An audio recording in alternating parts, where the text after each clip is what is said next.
I do daily. No, I'm not a serial killer on a hell-bent mission to cleanse the earth. I'm a 911 operator. When I took the job 10 years ago, I assumed I would more or less be like an air traffic controller, but for emergency response teams. For a large portion of my job, that's true. That's the easy part. Death is harder. Listening to someone expire leaves a gully in your soul, a space that can't be refilled. First time I heard someone's grandma give out before the ambulance got there, I had to leave work early. The first time a child was on the other end of the line, I sobbed in the bathroom for 30 minutes. Mama's not moving. I need someone big to help. That precious boy's voice plays in my head on a loop. The secret is to have a mindless hobby to use post-shift to help you wind down. Some operators knit. One lady quotes scenes from her favorite fantasy books. A bunch of people read horror movie novelizations. I puzzle. Every time I get home, regardless of how tired I am, I sit at my puzzling desk and I connect a few pieces. Reveal the picture bit by bit. It's healing. As time goes by, you get better at compartmentalizing calls. That's work and it stays at work. Bad things happen all the time. Your job is to fix them. And people die every day. Sometimes your words are the last comfort that they'll get before they meet St. Peter. It's a gift and a curse. People believe it's a straightforward job, but most are ignorant of what lies outside their bubble. I don't correct their assumptions because it isn't worth ruining their day. What kind of ghoul would I be if I started yapping about hearing an older man weep because his wife had stopped breathing, and how devastated his children are going to be? I would never get invited back to the Bunko Club, that's for damn sure. But last night, I had a call rattle me like I haven't been rattled in years. A series of calls, actually. Every hour for the entire time that I was at work. Same number, same location, same person. I had just settled in for my shift. Fran, the woman that I share a cube with, had left her usual mess of loose corn chips on the console. Muttering words that would get HR involved, I dutifully swept up the trash. And the lady was kind and sweet, but she left a lot to be desired in the cleanliness department. I had a sneaking suspicion that she was a hoarder, but I wasn't ever going to go to her place to confirm it. "You ready?" Mary asked. She sat across from me and was perpetually happy. I don't know how she does it, but she does. She's the group's jokester, and trust me, in this line of work you need it. Mary's tongue was pickled in gallows humor. It didn't quite square with her church board member appearance. We contain multitudes, I suppose. "How's it been so far?" Mary shook her head. "I'm not gonna say the Q word and jinx us," she said, meaning quiet. Once you say that it's quiet, things change in a heartbeat. It's something that we don't say. It's like saying Macbeth in a theater. Please don't. I'm still recovering from yesterday," I said. "A full moon always brings out the nutsos." "Oh, it's supposed to be full again tonight," she said, shooting me finger guns. "Get ready for some corpses." And despite myself, I chuckled. "Geez Louise, Mary." She shrugged. "Oh, it's coming, it always does. Violent weirdos are attracted to the moonlight. That's why we call them lunatics. Luna, lunatic." "No, it isn't," I said. "Seriously." "Oh, the Latin footprint is large, dear. And if there's anything I know, it's Latin men with big footprints," she said, sticking out her tongue and putting her headsets on. I swear you are the living end, I said, chuckling. What would Bob say if he heard you? Oh, Bob knows my predilections. He screws up and I'm on the first flight to Guadalajara. I sat down on my cubicle. And miss all this. She said with a wave of her hand. I'll take the beach and the heat any day of the week. Her line rang and she sighed. Back to the grindstone. I placed the headphones over my prematurely graying hair and I waited for my first call. It wasn't long. 911, what's the nature of your emergency? Static filled the receiver. In the age of cell phones, this is a common occurrence. Patience is key. It's most of this job, really. That and calm. You can't panic and start mirroring the caller's emotional state. It's difficult, but it's required. If you can't do it, you get the boot. 911, hello. The coughing came through the phone line. I think my house is on fire. Male, middle-aged, voice was hoarse, perhaps from smoke inhalation. My mind taking off information to add to the call file. My fingers flew across the keyboard, filling out forms, informing the correct authorities, and creating a needed record. Okay, what's your address? 1812 Blanchard, a white house near the creek. Okay, perfect. What happened? Can you see the flames or... I can't. I'm in my bedroom. I don't know what happened. It's coming from the other room. A lot of smoke and the door to my room feels warm. I hate fires. They happen at random and they can grow uncontrollably fast. Once I had a couple in a Range Rover get slammed by a semi, trapping them in the car. Their engine erupted in flames and I had to stay on the line and helplessly listen as they burned to death. Okay, I have fire and ambulance on the way. Is there anybody else in the house? It's Jesus. The fire is. His voice morphing into a coughing fit. It's so hot. Help is coming. Is there any way for you to get out of the house, a window? It's nailed shut. Odd and possibly criminal. I added a note. Can you break the window? No, it's hurricane related, but let me try. Hold on. He said, stepping away from the phone. He stomped over to the window and banged on it. No shattering. He came back. It's not working. More smoke is coming through. Get lower to the floor and stay calm. Help is on the way. Do you have anything heavy that could break the glass? A bat, anything?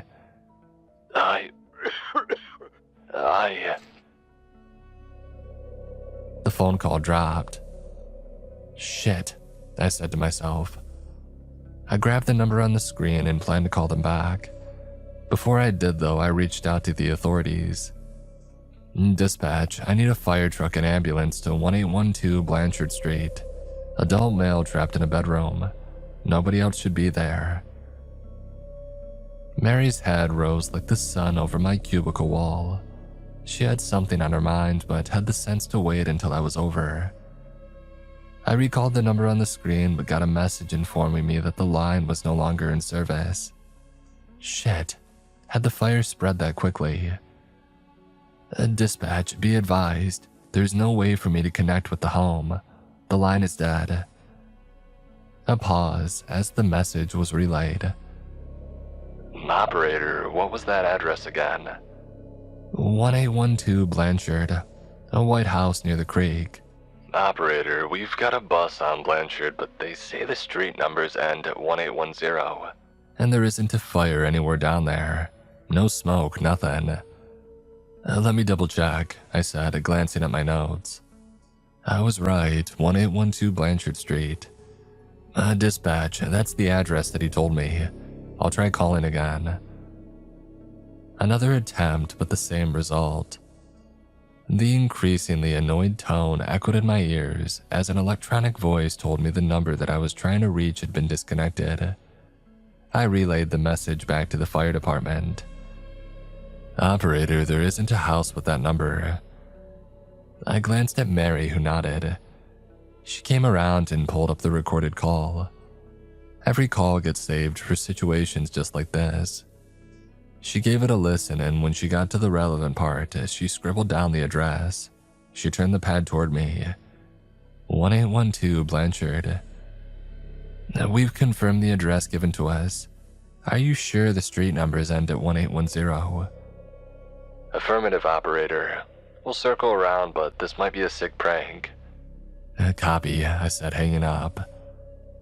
Mary nodded at the phone. "Full moon." If that was acting, he was sincere. It didn't feel like a prank. Oh, you'd be surprised. Actors get their start somewhere. Some on the stage and some playing pranks. You did your part. "I know, but still," I said, leaning back in my chair. "This feels off. Need a break?" I wanted to say yes and run to the break room, but I couldn't compel myself to do so. If I went on a break, I left my team down a person. With a full moon, that wasn't the best decision. I needed to stay and pitch in. "I'm good, just always gut twisting when they go sideways like that." She shrugged. "This one isn't on us," Mary said, taking the royal we on my behalf.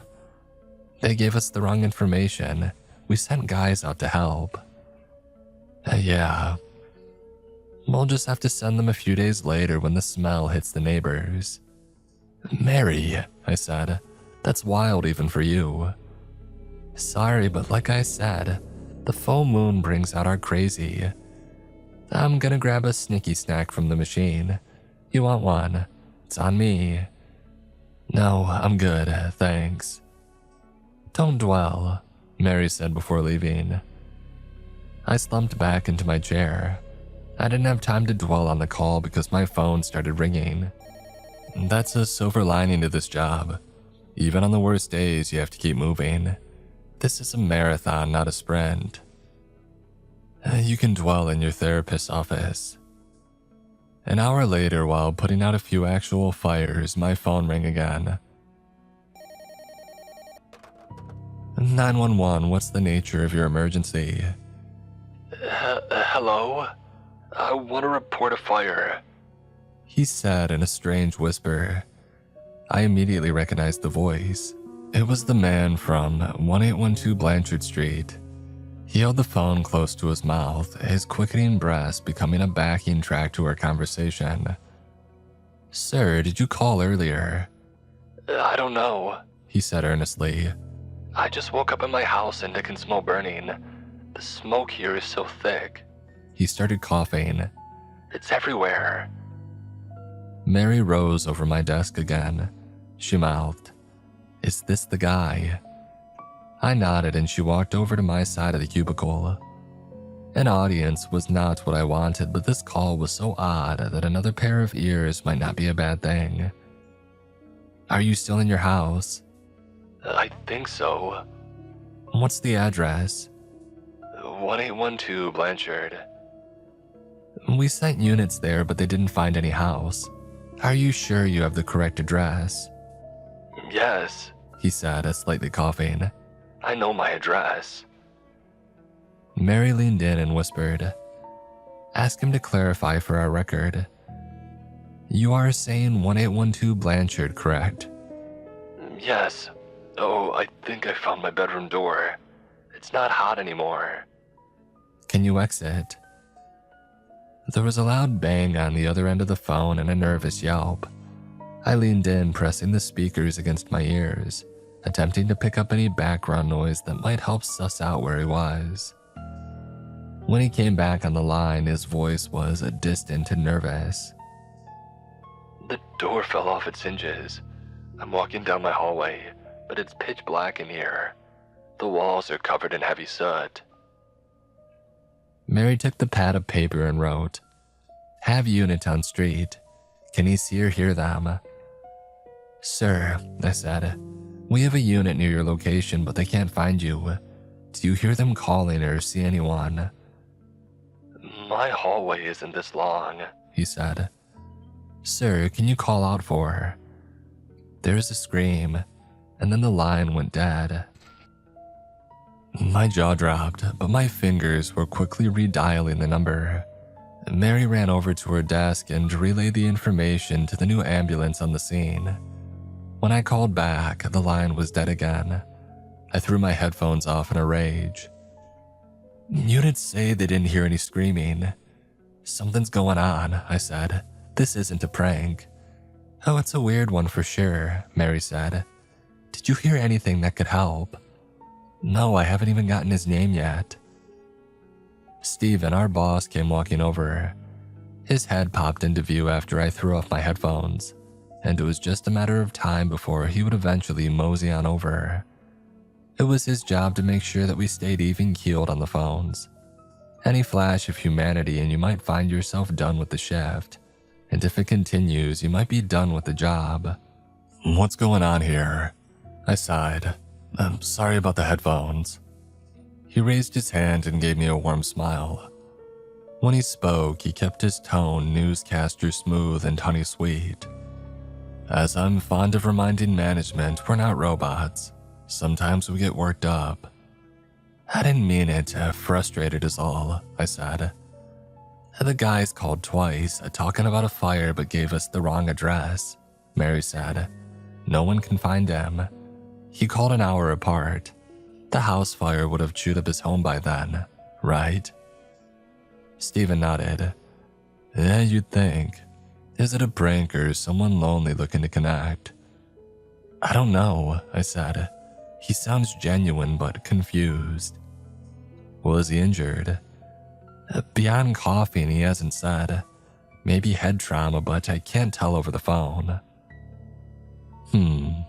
Steven said, his fingers tented. This is a tricky one. Let's make sure we note everything in the file. A CYA move.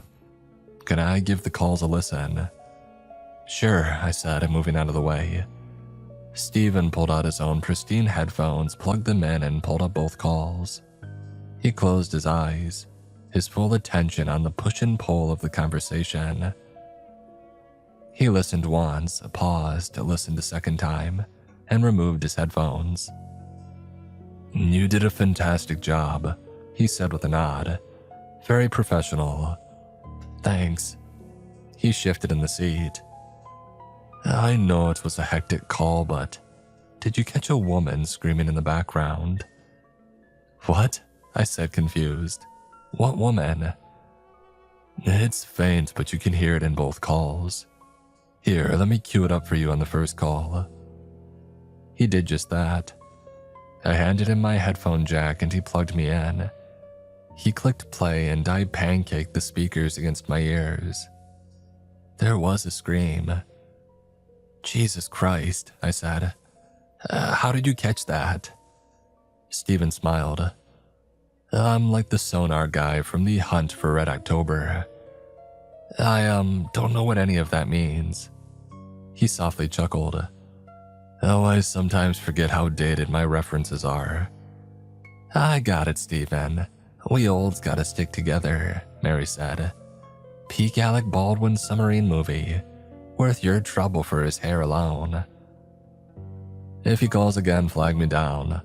Let's see if we can't figure this whole thing out. I agreed, and he headed back to do his rounds. As soon as he was out of earshot, I exhaled. Oh, I thought he was gonna run me through the ringer. Steven is straight-laced but good people. He gets the ups and downs of the job. Yeah, but showing emotion is. It's normal, your calls were fine, you're human. It's gonna be natural to show some scars. It lets everyone know that you care. If they wanted robots, they would hire AI agents. Oh, perish the thought, I said with a smile. Besides, the AI agents would suck. Mary laughed. Oh, they'd probably encourage people to walk into the flames. I stifled a laugh. Mary smirked and tapped the top of my desk and went back to work. An hour later, he called back. Hello? He said, his voice quiet and distant. I want to report a fire. Are you still at 1812 Blanchard Street? I don't know, he said. I stood and waved my hand to get Steven's attention. He dropped what he was doing and jogged over to my cubicle. But I've been walking down this hallway for a while now. Is there any fire? Oh, it reeks of smoke, but I can't see any fire, he said. It is hazy, though. Steven came over and wrote a message on the pad. What's his name? Sir, what's your name? Is there anyone that we can reach that might be able to help? Mike, and no, there isn't anyone who can help me. Mike what? I pressed. Huh? I swear that I heard footsteps. Steven scribbled another question on the pad. Do you hear the woman? I shook my head no, but I dug in with Mike. Mike, who are the women in the background? Huh? I heard women screaming in the background. Do they need medical assistance? No, he blurted. There aren't any women. I glanced at Steven and he didn't believe it either. Mary's face rose over the top of my cubicle wall. She shook her head no, making us a trio of non-believers. Is there someone that we can reach out to help find you? It's getting hot. I think that I'm nearing the fire. The smoke is thicker, he said, his train of thought derailed by a coughing fit. I think I'm in my living room, but none of my things are here. Was I robbed? The phone line went dead. Damn it, I uttered. Try calling back, Steven said.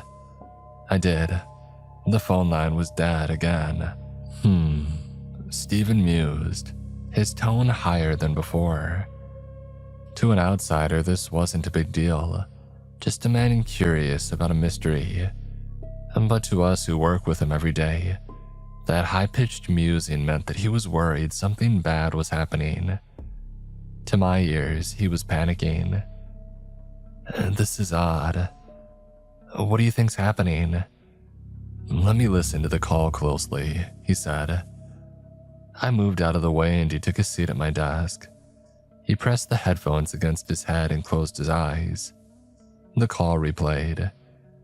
He did it again and again. After a fourth time, he took off the headphones and stared at us. I heard wailing, he said. Near the start of the call, there's a roar or a buzz, like a stadium full of people watching their team lose.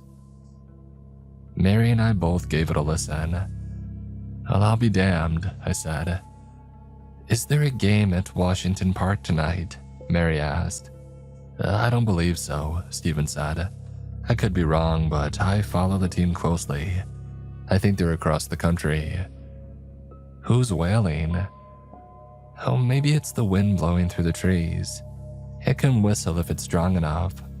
Through the lines that could be confused as wailing, Mary offered. Let me call someone, Steven said, pulling out his cell phone.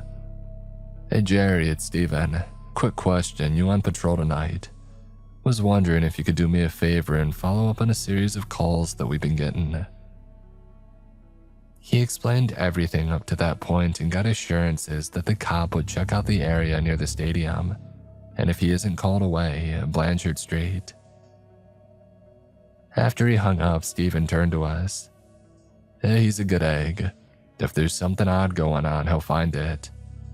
In the meantime, just keep doing what you're doing. We'll figure this out. Truth is, it's probably some stupid prank, he sighed. A prank in the emergency call center. Is there no civility anymore?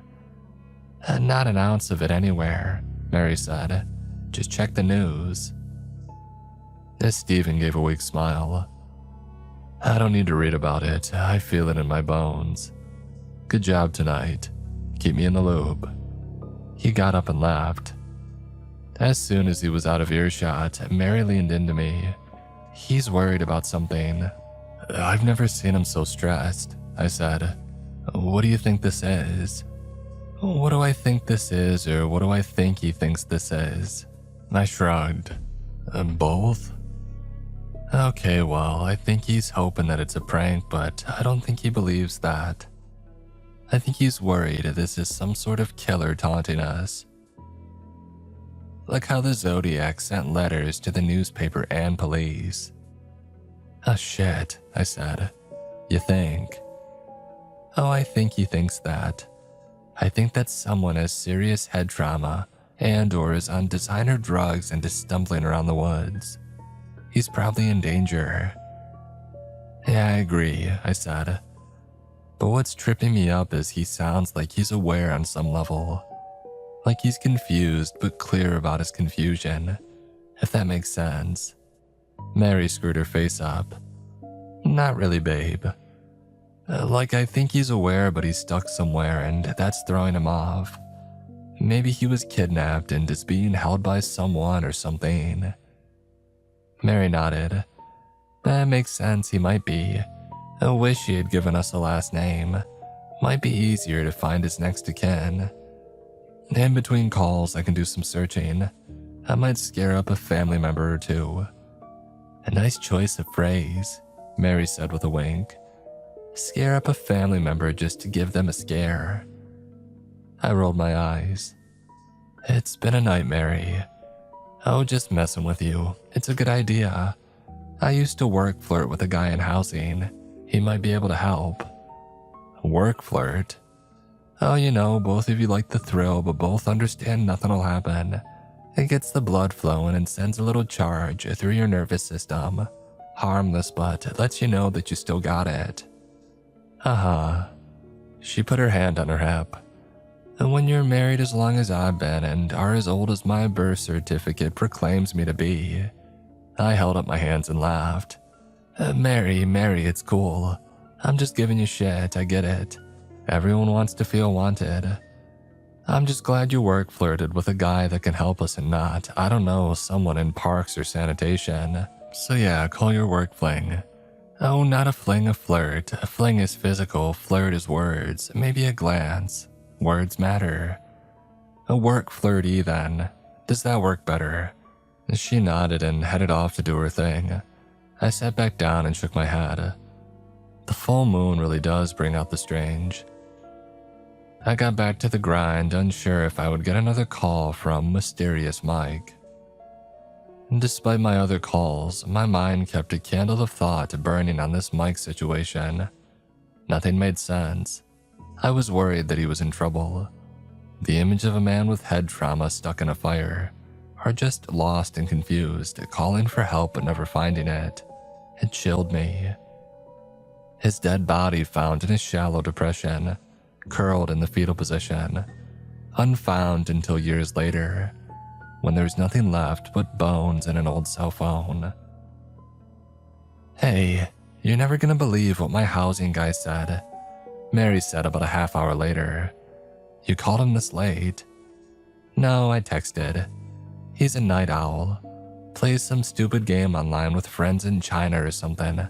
I don't know, it's not important. He said that he ran the house number through the department records and he found something interesting. My phone rang and I picked it up. 911, what's the nature of your emergency? It was Mike. Something's stalking me, he said, his voice a whisper again. I can't see it, but it's moving in the shadows. Where are you, Mike? How do you know my name? You've called me several times. I have, I don't. He stopped. From somewhere in the background, a slow, deliberate growl broke through the line. Mike, is there a safe location that you can get to? No answer. Mike, can you hear me? I waved at Steven, who was over in a split second. Growling again, closer, more defined. I pressed the headphones against my ears. Wailing in the background. Screams. Not my team fell behind screams either. Tortured ones. Men and women in something not natural. Mike? It moved away from me, he said. I don't hear it anymore. Mike, what is your last name? The smoke is thinning. Oh Jesus, can you hear the screaming? I didn't think anybody would hear the screaming. Mike, what is going on? There's a light in front of me, in the distance. Somebody's calling me. Can you hear that? Are those your guys? I turned to Steven, who shook his head no. Mike, that's not us. If you can find a place to hide. There's another person, Ed. Hello? Mike, that's not us. Where are you? The phone line went dead. I shook my head. Someone's going to hurt him. He's in danger. He's not at 1812 Blanchard, Mary said. Steven and I turned to her, waiting for an explanation. Because it burned down in 1987. Shock joined the group chat. Both Steven and I found our jaws falling slack, eyebrows raised on our foreheads. I broke the silence first. Oh, what the hell? A work flirt confirmed it. Said it was the first house on what would become Blanchard Street. It was more rural at the time, off a dirt road near a creek. Now it's a subdivision. I know someone who lives out there, I said. Fire guys thought that it was arson but couldn't prove it, Mary said. She leaned forward, her excitement nearly spilling out of her. As if that wasn't weird enough, the owner of the house was a guy named Michael. Oh, Michael what? I asked. Well, that's another weird thing. The file was damaged. The last name was unrecognizable. Said that he might be able to check paper files when he's back at the office, Mary said. She leaned into me and whispered. I also mentioned that he wanted to check something else out when he's back in the office. She winked. Did he die in the fire? Steven asked. Mary shrugged. Well, if he did, they never found his body. Place was left to rot. Michael never claimed insurance or anything. What the hell? I said before realizing that I was still at work and softening. What the heck? Steven placed his hand on my shoulder. No, your first phrase was the correct one. He turned to Mary. Work flirt? Long story. Did this work flirt mention anything about? The phone rang again. All our eyes met, but I answered it. 911, what is the nature of your emergency? The line crackled and there was nothing but the jittery wavering of electronic currents clashing against each other. I waited for the ghost of his voice to break through, but all I got was that wailing. It was clearer now, but some voices weren't in English. There were dozens of languages, some completely foreign to me. What's going on? Steven asked. I ignored him. Mike, are you there? The wires went from cross to clear, and Mike's voice broke through the line. He was speaking with the stranger that he had hailed the last time that his phone dropped. If he heard me speaking, he didn't let on. I became privy to a private conversation. I've been walking in this smoky room forever, he said. Indeed, you've been lost for quite some time. The strange voice said. It was deep and measured. But your time in the smoke has come to an end. Well, if that's true, what's that smell? It's... Mike retched. A stench that you had smelled before, no. I don't know what you mean, Mike said. Yes, you do, the stranger said. They're all there, you know, waiting for you. Mike, I said, can you hear me? Over the telephone lines, the ripple of the igniting fire rushed forth, so clear and so close that I braced for an incoming fire wave. The inside of my closed eyes shot off glowing blobs of orange and yellow. After the flame came the crackle and sizzle of human flesh, the screams of pain, the begging of mercy, the pleas to a disinterested God, the sobs who had never created enough tears to extinguish the growing blaze. You okay? Mary asked, but I didn't respond. Tears flowed from my closed eyes. The phone line connected me to this horror. The vivid imagery of what I was hearing flashed against my eyelids. Dozens of young girls in the final throes of death, the fear in their panicked, searching eyes, frantic windmailing hands failing to put out the encroaching flames. Their skin darkening until it was a black crisp, cut loose from any semblance of humanity and taking to the breeze. A body returned to its elemental state, erased from existence but still screaming. Their wailing reaching up from beyond the grave to an invisible spot in the northern sky. Their wailing, wailing, wailing. Hear us, please. The chaos ceased. It went quiet. What's happening? Stephen asked. What's going on? Crying. Soft, small sniffles. Mike was sobbing. He put his head in his hands and he let the tears flow. His shoulders hunched and rose with each jag. I couldn't help it, Mike quickly offered. I needed to do it to them. I'm as God made me. They're waiting for you, the stranger said. Please, God, let this end, Mike screamed. The stranger laughed, deep, loud, and methodically slow. Menace took roost where joy should be. God is not welcome where we're going. Where are we going? Mike asked, afraid he had already figured out the riddle but praying that he was wrong. I pressed my headphones tightly against my ears. The speakers became part of me. I didn't know what I was listening to, but I damn knew that it wasn't a phone call. It was a reckoning. The footsteps ceased and the cries stilled. The crackling fire dulled. Your time has come, Michael. Your long walk has ended. Through this door, the stranger said, rapping his knuckles against the wood. It echoed in the void. Through this door, you will finally find the answers to the unanswerable. Be given the knowledge withheld from your kind until we've determined your worth. But this comes with a grave cost. A debt you will pay until we say. Michael, I said, my voice soft. Michael, can you hear me? The line dropped. I curled my fingers around my headset and I pulled it off my head. My hair got caught in my fumbling grasp. Wisps fell, creating a veil from the strays. I dropped the headset on the desk and turned to Stephen. Tears welled and rolled down my ashen cheeks. Go home, Stephen said. He placed his reassuring hand on my shoulder and gave it a faint squeeze. I needed that. A reminder of the good in humanity. Thank you, I said, my head spacey and disconnected.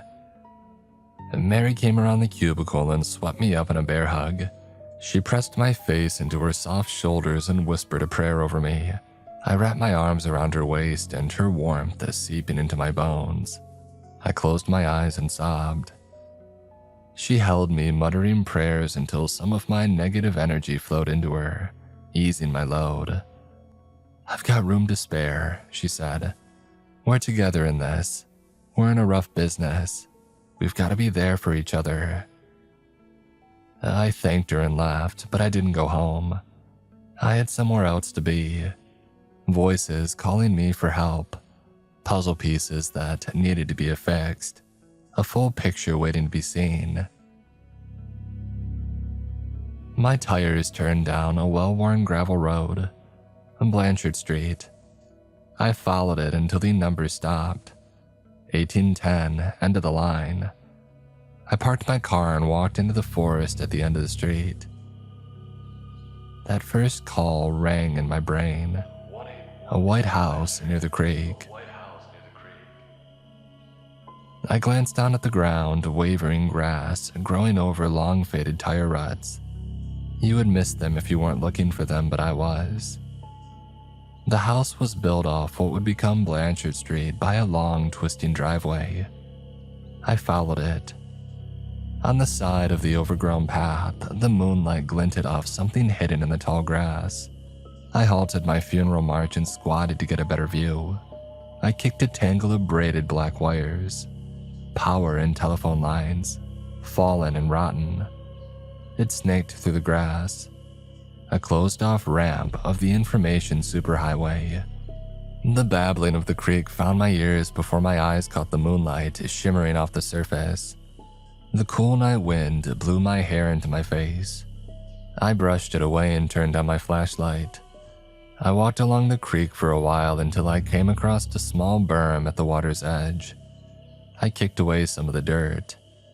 It was the buried remains of an old house. And nature had reclaimed this spot, but only just recently. Still, the shallow history of this location cut me deep. I closed my eyes, recalling the vision of the house, their screams echoing in my mind. My body, compelled by something primal, brought me to the back of the house. I dropped to my knees, pressing my fingers into the dirt, and I started digging. It didn't take long to discover what I came here for. The black soil turned gray as ash became part of the mixture. 3 more handfuls and I found something hard that made me recoil in disgust. The moonlight glinted off the polished, burned remains of a femur. If I kept digging, I would find all their bodies. He kidnapped, beat, and burned them alive. He shoved the remains under his house and never believed that he would get caught. And for nearly 30 years he was right. The world had stopped caring about these girls. He figured time had won. He was wrong. I rocked back on my legs, put my head in my hands and cried. I had never met these women, never seen the joyful moments they had.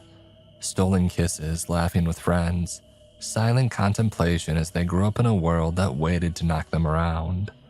A bright comet streaking across the sky, lighting up the loved ones who held their gaze, only to burn out before their time.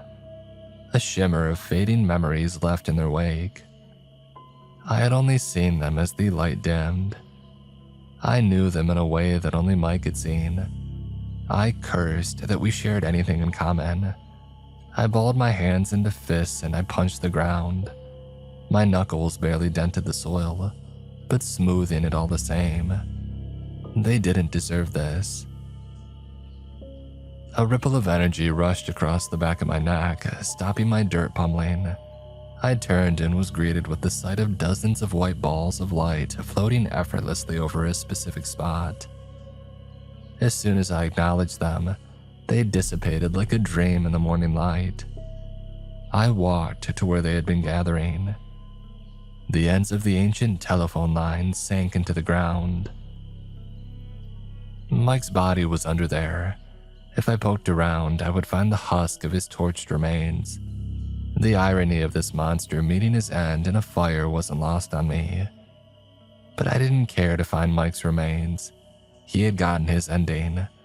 It was time for these lost souls to get their proper ending. It was time for their families to stop wondering. It was time to go home. I dialed 911. Hello, I need you to send the police. I've just found human remains.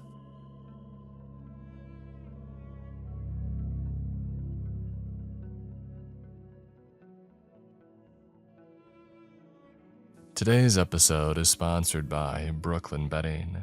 You know, I talk a lot about fear on this channel, but nothing messes with you more than bad sleep. Seriously, if you're not sleeping right, everything feels off. Your mood, your focus, even little things start getting under your skin. And that's exactly why I switched to a mattress from Brooklyn Bedding. I've been using the Aurora Luxe and the difference is immediate. I fall asleep faster, I stay asleep, and I wake up actually feeling rested, which honestly wasn't happening before. What I really like is how they do things. Every mattress is built right here in the USA in their own factory.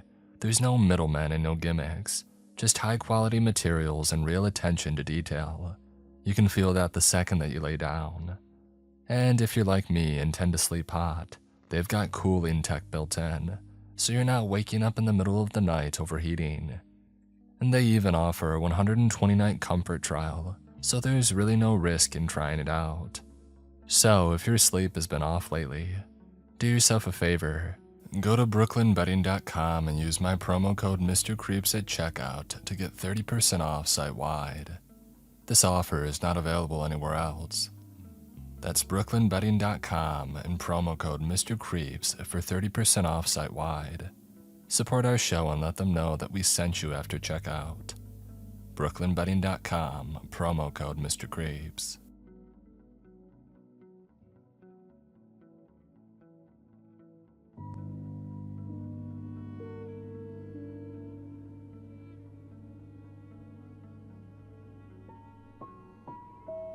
Ever since I was released from prison, I've only worked the night shift. Whether it was because this kind of lonely drudge work was the only employment that I could get, or whether it was because I secretly like it, I couldn't say. By now, I've stopped wondering. The world after dark suits me. With the streets empty and most businesses closed, there's no one to turn me down for a rental contract or a loan. No need to explain to anybody why I can't attend university or vote. The day people have their world, and me, I've got mine. I didn't expect to hear back from the warehouse gig, but I had to try something. I was sick of the meatpacking plant where I had been working, sick of my boss's high-pitched whiny voice, and the smell of freezer-burned blood in the air. AI filters usually rejected my applications the minute that my conviction was flagged, but a few nights later, I received a call. The man on the other end of the line introduced himself as Dale Clemens. He told me his company had received my application and that, as far as he was concerned, I was as good as hired. I could meet him after the last shift to begin my trial period and to fill out the paperwork. I sighed and launched into the part of the interview process that I hated the most. The part where I reminded my future boss about my criminal record to make sure that it wouldn't be a problem. Instead of answering, Clemens asked if I had really committed the crime that I had been found guilty of. When I told him that I was innocent, he just laughed. That's what we all say. At 10 p.m. the following Friday, I met Dale at the warehouse's rear entrance to learn about my new position. He was a beefy 50-something guy who wore too much cologne and smiled like a used car salesman while he talked. He showed me around the custodian's closet and pointed to a pair of headlamps on the wall. Each of the areas that I was expected to clean was on its own circuit breaker, but I would need to use the headlamps to move around the warehouse floor. The main lights were kept off overnight, Dale explained, in order to save power. A security guard patrolled the grounds, but my shift began before his and it ended later. And given how big the place was, it was unlikely that the two of us would ever even see each other. 2 break rooms, 4 bathrooms, 8 offices, and 1 basement. If I could clean all of it in 6 hours, I could take home my minimum wage paycheck and do it all again the next night, 6 days per week. Before he wandered off into the gloom of the parking lot, Dale wished me good luck and said that he hoped I remembered to bring some spare batteries for the headlamps. I couldn't tell if he was joking. And the offices were all white walls, gray tile, and particle board furniture. Apart from emptying trash cans and a little light dusting, there wasn't much to do there. The first bathroom was another story. Its floor was sticky with dusty gray boot prints and what I had hoped was spilled soda. There were dead flies and hardened snot encrusted onto most of the sinks, and what I found in the last toilet stall made me grateful for the industrial-strength chemicals that I had been given to work with. With my nose full of the reek of bleach, I moved on to the main warehouse floor. The darkness and the sheer scale of the place made me feel like I had stepped into the belly of some enormous, deep-sea creature. Apart from my 2 headlamps, the only source of light was the glow of the emergency exit signs in each wall of the building. Between them, the tall metal shelves seemed to stretch on forever. And the air was stale and it tasted like cardboard. It took me nearly 20 minutes to cross the warehouse floor. During all that time, I didn't hear a single noise apart from my own footsteps and the squeak of the cart's wheels. The quiet was unsettling, but it wasn't dangerous, at least not in the way that prison had been. I mopped another bathroom, wiped down the tabletops and microwave off the first break room, and then I headed back across the blackness to the next assignment. I finished in just under 4 hours, or so I thought, until I remembered the basement. I realized that I had no idea where it was located. Clemens hadn't told me, and my other work areas were so obviously placed that I hadn't thought to ask. And there was a faded blueprint pinned to the wall of the janitor's closet, right beside an out-of-date calendar and some nudie magazine photos from the 80s. I ran my finger across the building's plan.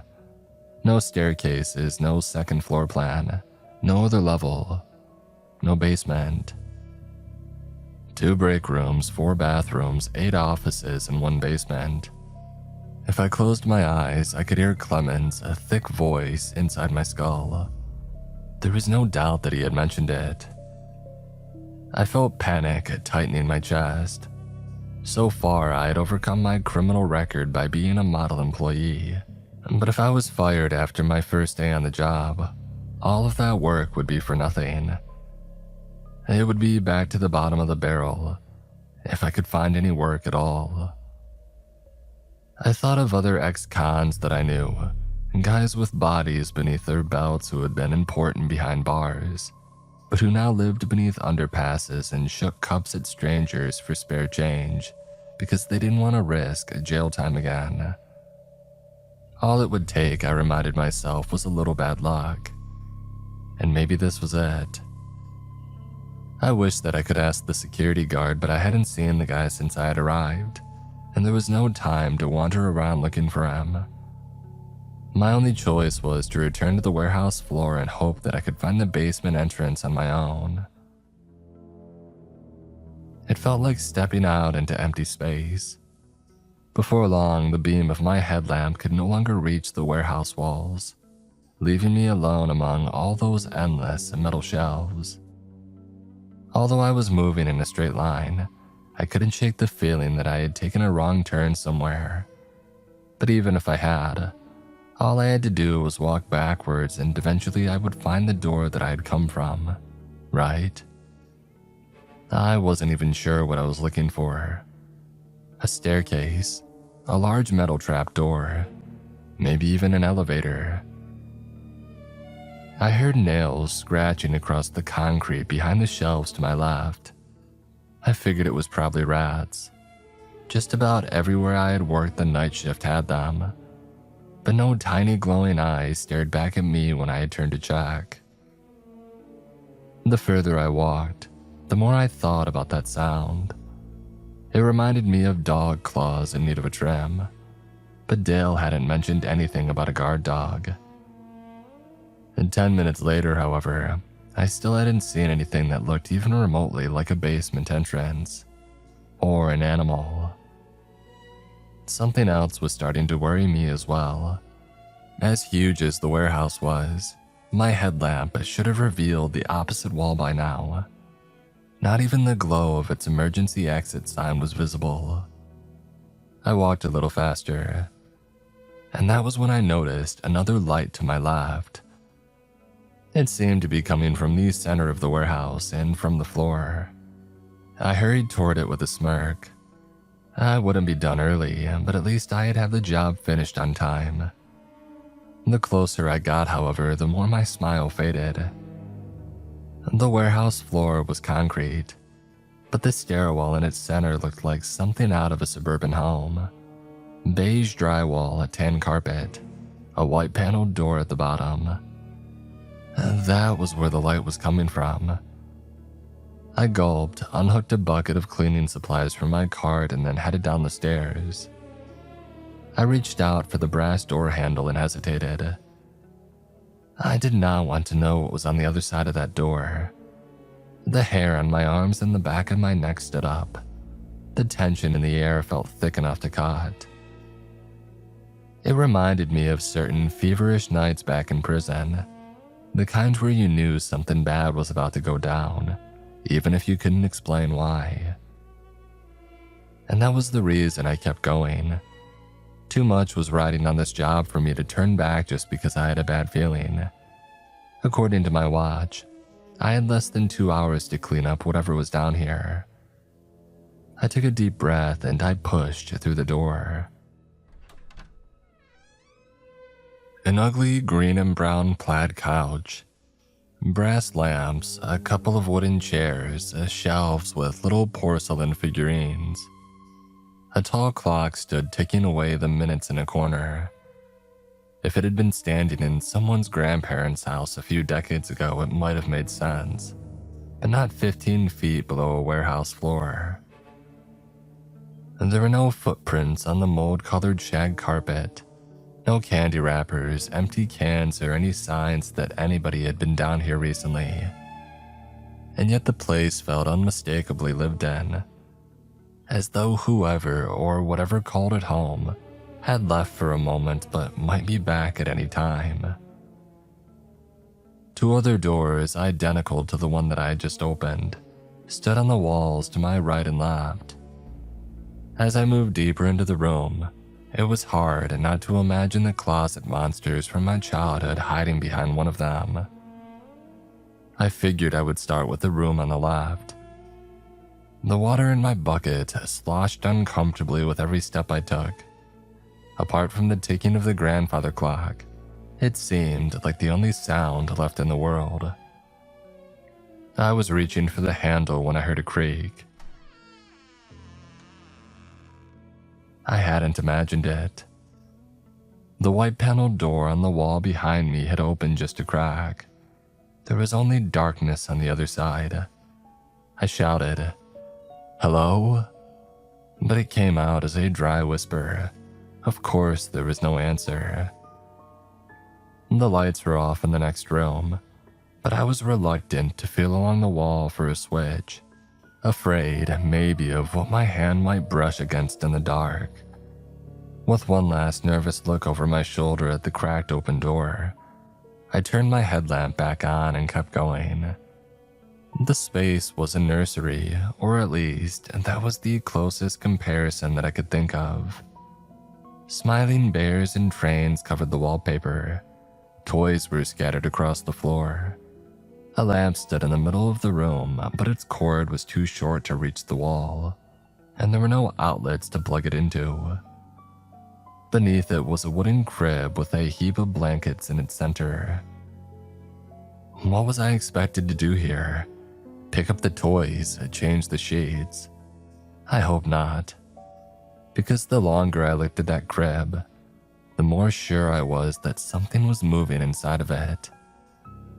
I would leave the nursery as it was, I decided, and if Clemens had asked, I would just tell him that I hadn't known how to proceed. And there was only one more place to check after that, and then I could go home. I'm back in the living room. That feeling of being watched was stronger than ever. An empty glass had appeared on the end table. I thought that I could smell the rich, spicy scent of bourbon in the air, but the only thing moving in the room seemed to be the pendulum of the grandfather clock. With my heart in my throat, I tiptoed across the ugly shag carpet. By the time that I was halfway across the room, I was sure that there was someone behind me, but at the same time I was too scared to look. Like a child in a nightmare, I told myself that if I didn't acknowledge the presence, it might just go away. Tick-tock, tick-tock. As I reached for the handle of the far door, I felt a breath on my neck. "I've got to tell you something," an elderly male voice rasped. I screamed and swung a wide haymaker punch at whoever was beside me, but my fist connected with empty air. I shook my head. I must have imagined it, I thought.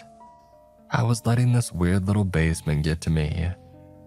All I had to do was check behind one more door, I reminded myself, and then I could go home. I flung open the third door. It was a hallway, one so long that I couldn't see its end or count the doors spaced out at odd intervals along it. Unlike the two other basement rooms, this place looked like it hadn't been cleaned in decades. Dusty black gunk clouded the edges of the laminate floor and the fluorescent lights overhead. Old furniture and other junk was scattered haphazardly throughout the place. There was no way that I would be getting all of this cleaned up in only 2 hours. I felt a burst of anger toward Clemens for giving me a job that I was sure to fail. I wondered whether he had ever been inside of this place himself. If he hadn't, or if he had taken one look and fled, I wouldn't have blamed him. From the figure in the crib beneath the lightless lamp, to the eerie ticking of that grandfather clock, everything about this place was wrong. Even the chairs in front of me felt off. They were all squat and tiny except for one, which seemed far too tall and narrow for any ordinary human to use. I backed away slowly, for some reason reluctant to breathe the stuffy air of the place. How the hell with this, I thought. If the alternative to staying here another minute was life on the street, well then so be it. Pride was the only thing that kept me from running as I returned to the living room, and I made my way across to the stairway door. I pulled it open, only to find myself back in the nursery. The crib was empty now, the blanket crumpled on the floor. The small army of plastic toys lined up in rows facing the door, as though they were expecting me. Maybe it was just the twitchy movement of my headlamp's light, but something seemed to be skittering across the ceiling.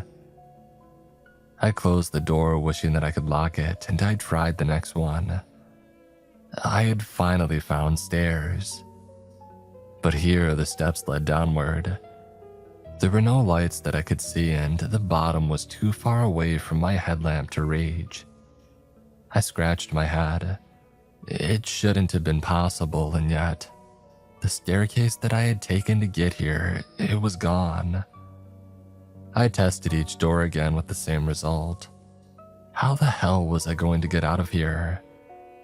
I decided to try the long, dusty hallway first. There were more possibilities of finding a way out there. And besides, I couldn't stand the idea of going back into that awful nursery or further down those lightless stairs. At least this place, the living room, appeared to be safe. Or so I thought, until I noticed the old man on the sofa. "Hello, William," he croaked in a gravelly smoker's voice, the same one that I had heard before. "Why don't you take a seat?" The old man had greeted me by name, but I had never seen him before in my life. With his worn-out overalls and scrawny build, he seemed harmless, but I didn't trust his smile or the way that he patted the cushion beside him. I turned and walked deliberately toward the hallway door. No bony hand gripped my shoulder. There was no inhuman screech from the couch. The stranger, whoever he was, simply let me go. And somehow that was even worse. The door squeaked shut behind me. Unlike the nursery, the hallway appeared unchanged. I approached the first door. It was no different from the others, but I thought I saw the outline of a shape beneath the white paint. An X that had been carved, or maybe scratched into its surface. The white paint seemed to have grown over it somehow, like moss slowly covering a skull. Was it a warning? Had someone else been here before me? It was the same for the next door and the next. I counted 36 doors before I finally found one that wasn't marked, but something made me hesitate before I opened it. I would have sworn that I heard a woman crying on the other side, but something was off about the pitch and tone, like something was trying to imitate a sound that it didn't have the right anatomy to make. I checked my watch. I had been down here for over 2 hours. By now, hundreds of workers should have been arriving at the warehouse, driving forklifts and activating machinery, but there wasn't a single sound overheard. It took me a moment to realize that, at some point, my watch had stopped working completely. For all I knew, I had been down here even longer. I went back to trying doors. The same spaces kept repeating. The nursery, the lightless staircase downward, the living room. The only difference was that now, whenever that ugly green and brown couch appeared through the crack in the door, I knew that I would find the old man sitting there, waiting patiently as though he knew that in the end, I would give up and join him. Once he even raised his glass of bourbon and toasted me. Whenever I saw the nursery on the other side of a door or heard the echo of a baby's giggle, I turned back immediately. Of all the eerie spaces that I had found down here, it somehow seemed the worst. The most hateful, malicious, and eager to trap me. Once I wasn't quick enough, and the second before I tugged the door shut, I caught a glimpse of a wide, child-sized eye glaring at me through the gap. The downward staircase, too, was a no-go for me. I was pretty sure that was where the weeping woman was, and besides, I didn't dare to go any further down than I had already gone. About 30 tries later, I finally found a version of the living room that appeared to be unoccupied. The lamp was switched off and the couch was empty. I breathed a sigh of relief and I hurried across it, aiming for the place where the way back to the factory should have been. The next thing I knew, a wooden bar crashed into my throat. It was the bar of a chair and now it had pinned me against the wall. You're gonna listen to me now, boy. The old man snarled, his face twisted by hate. I'm gonna show you what it's like. His jaw distended, dropping down to his chest as he screamed into my face. His breath tasted like cheap bourbon, cheaper cigarettes, and some rotting, half-digested meal. I could barely even breathe it in. My windpipe was being crushed, and I had been in enough scraps to know that if I didn't break free in the first few seconds, well, then I never would. But the old man's grip was statue strong and just as solid. Fighting him, I realized, was gonna be useless. The rickety wooden chair, on the other hand. Out of habit, or maybe out of suspicion, I had kept my plastic cleaning bucket with me throughout everything that I had been through. And besides the usual cloths and rubber gloves and clothes pinned to its side, there was a monkey wrench for tightening leaky pipes. And that was what I grabbed for now. Although more strength left my body with each failed breath, I slammed the wrench into the chair's backrest until it splinted and finally broke loose. As the wood shattered, I ducked, kicked the bucket open behind me, and felt blindly for the door. I was running through it before I even considered what might be on the other side. When I realized that I was back in the brightly lit upward stairway, I could have cried for joy. The beige wall, the tan carpet, the black emptiness of the warehouse above. It was all just like before.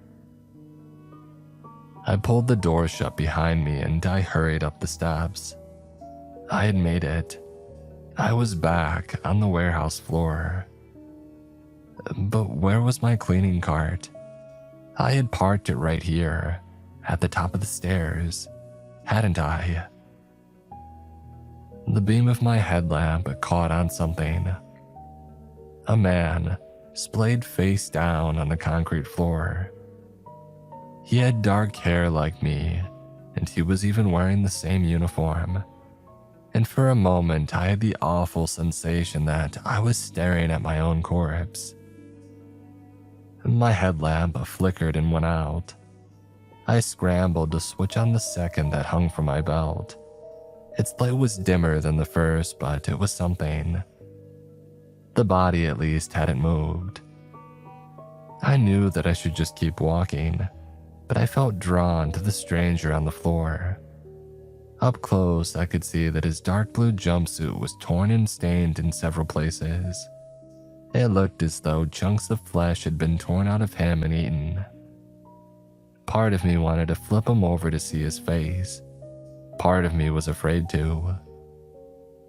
It was only then that I realized that no shelves appeared in the light of my headlamp, no girders overhead, no emergency exit lights on the walls. This wasn't where I was supposed to be. A sound, somewhere between a moan and a howl, echoed through the darkness. I retreated toward the stairs, but froze when I heard footsteps coming toward me. They were calm and unhurried, as though whoever was out there was unbothered by the blood-curdling howl and the half-eaten janitor on the floor. Before long, I could see their bulky silhouette and smell the peppery odor that they brought with them.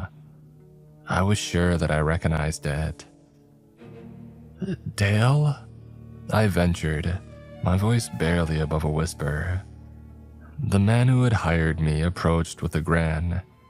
He didn't stop until our noses were nearly touching, but I was so relieved to see a familiar face that I didn't question the uncomfortable closeness. "And death only lasts a few seconds," Dale told me, his grin widening.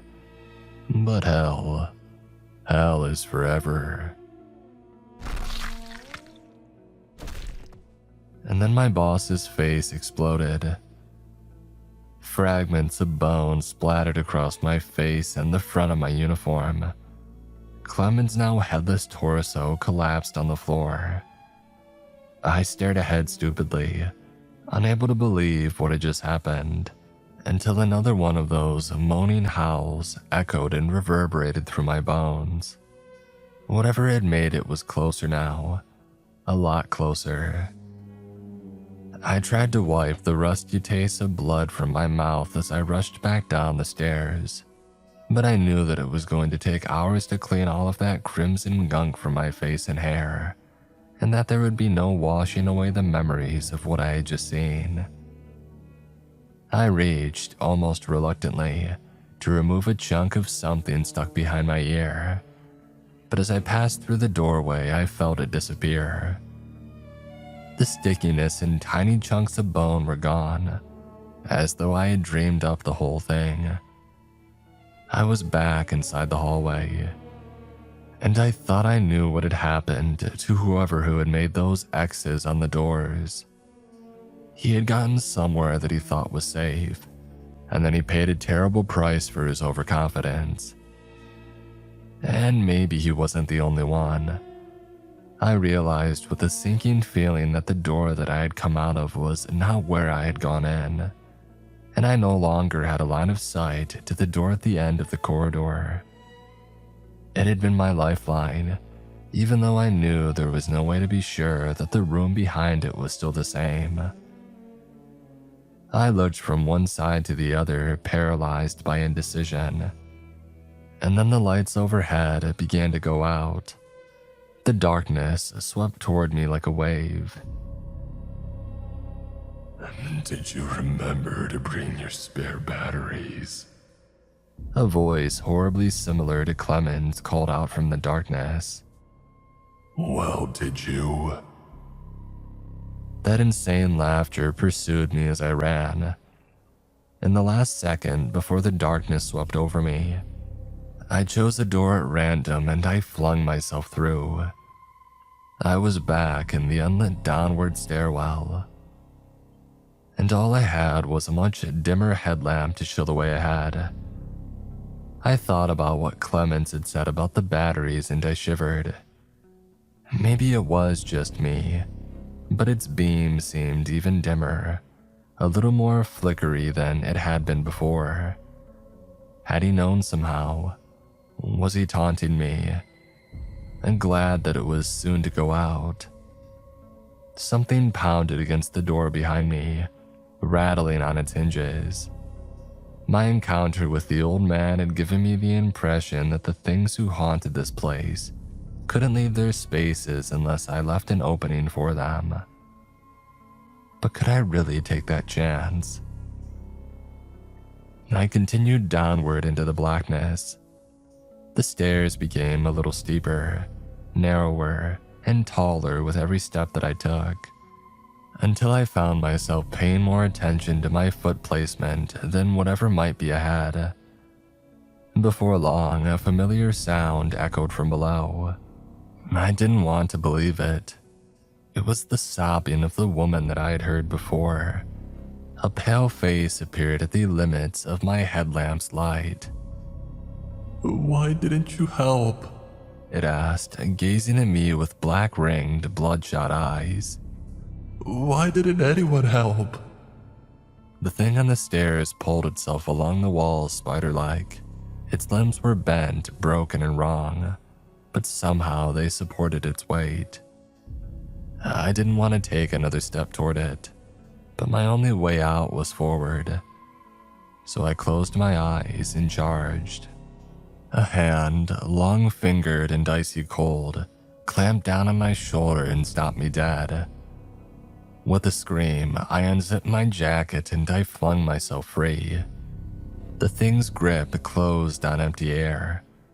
I tumbled down the ladder's steep stairs and realized that if I didn't stop soon, then I would be in a free fall. I braced myself against the walls to halt my plunge. Behind me, I could hear her coming.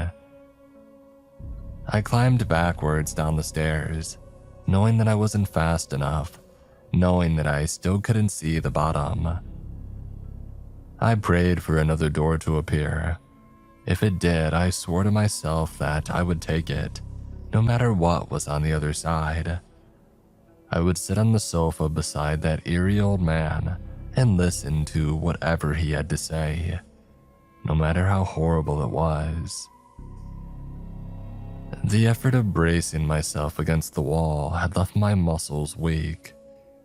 My foot slipped, and my sweat-slickened hands didn't have the strength to cling on to those finger-narrow stairs. Suddenly, I was falling again. And then I saw the door. It was upside down on the wall in front of me, approaching fast, a faint, ghoulish red glow seeping through its corners.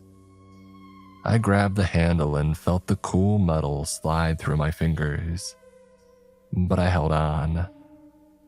My weight swung the door open. I kicked against empty air and scrambled blindly through it. My fingernails scraped against cold concrete.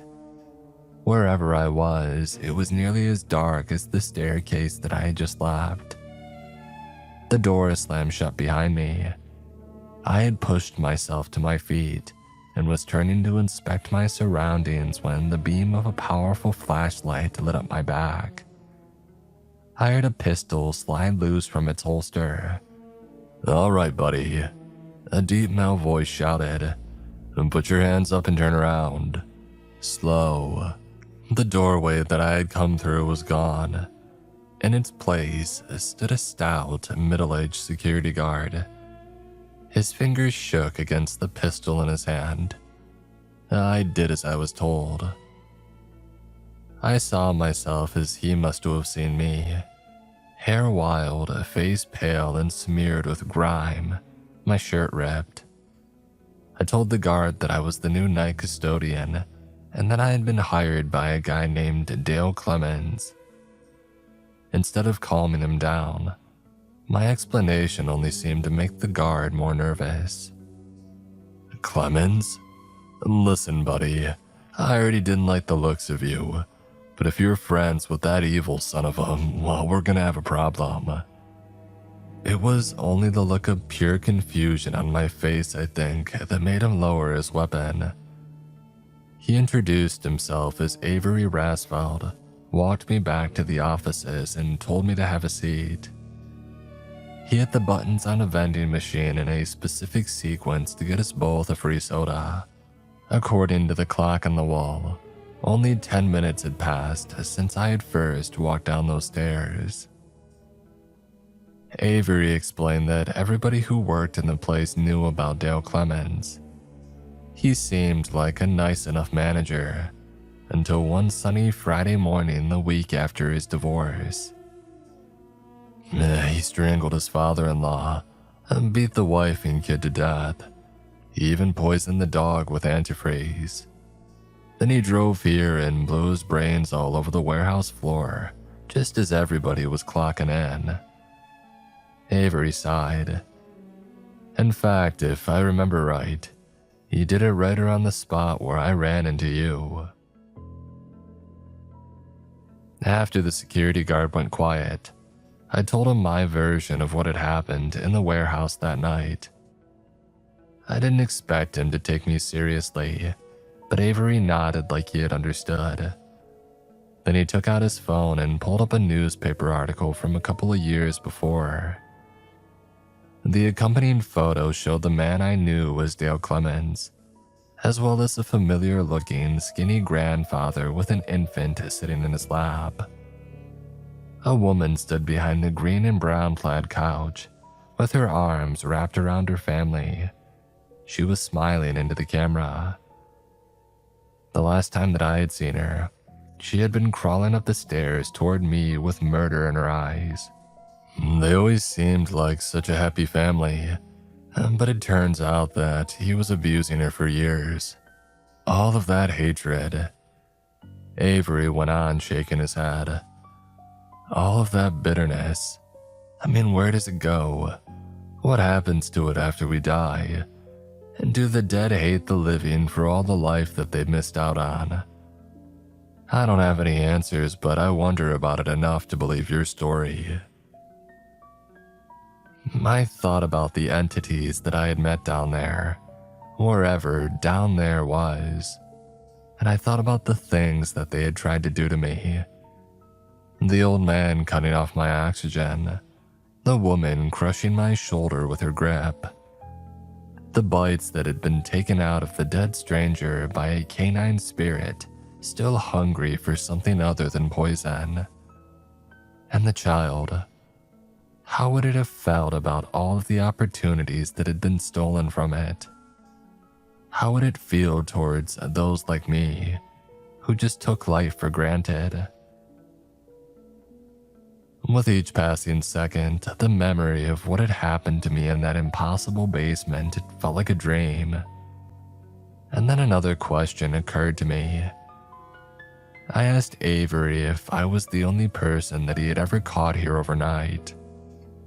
Yep, you sure are, the guard muttered, scratching his chin. But I find things sometimes. An abandoned car in the parking lot. A bus ticket in the middle of the warehouse floor. Sometimes I find the rear door unlocked, and when I pass through it, there's this smell in the air. And you know what? It reminds me of that cologne that Dale used to wear. Avery slapped his knees and got to his feet. Well, anyway, first shift is going to start in about 15 minutes. Let's get you cleaned up and out of here before I have to answer any awkward questions. And by the way, he added, I'm no doctor, but you might want to have somebody take a look at that bruise on your shoulder. You know, the one that's shaped like a handprint.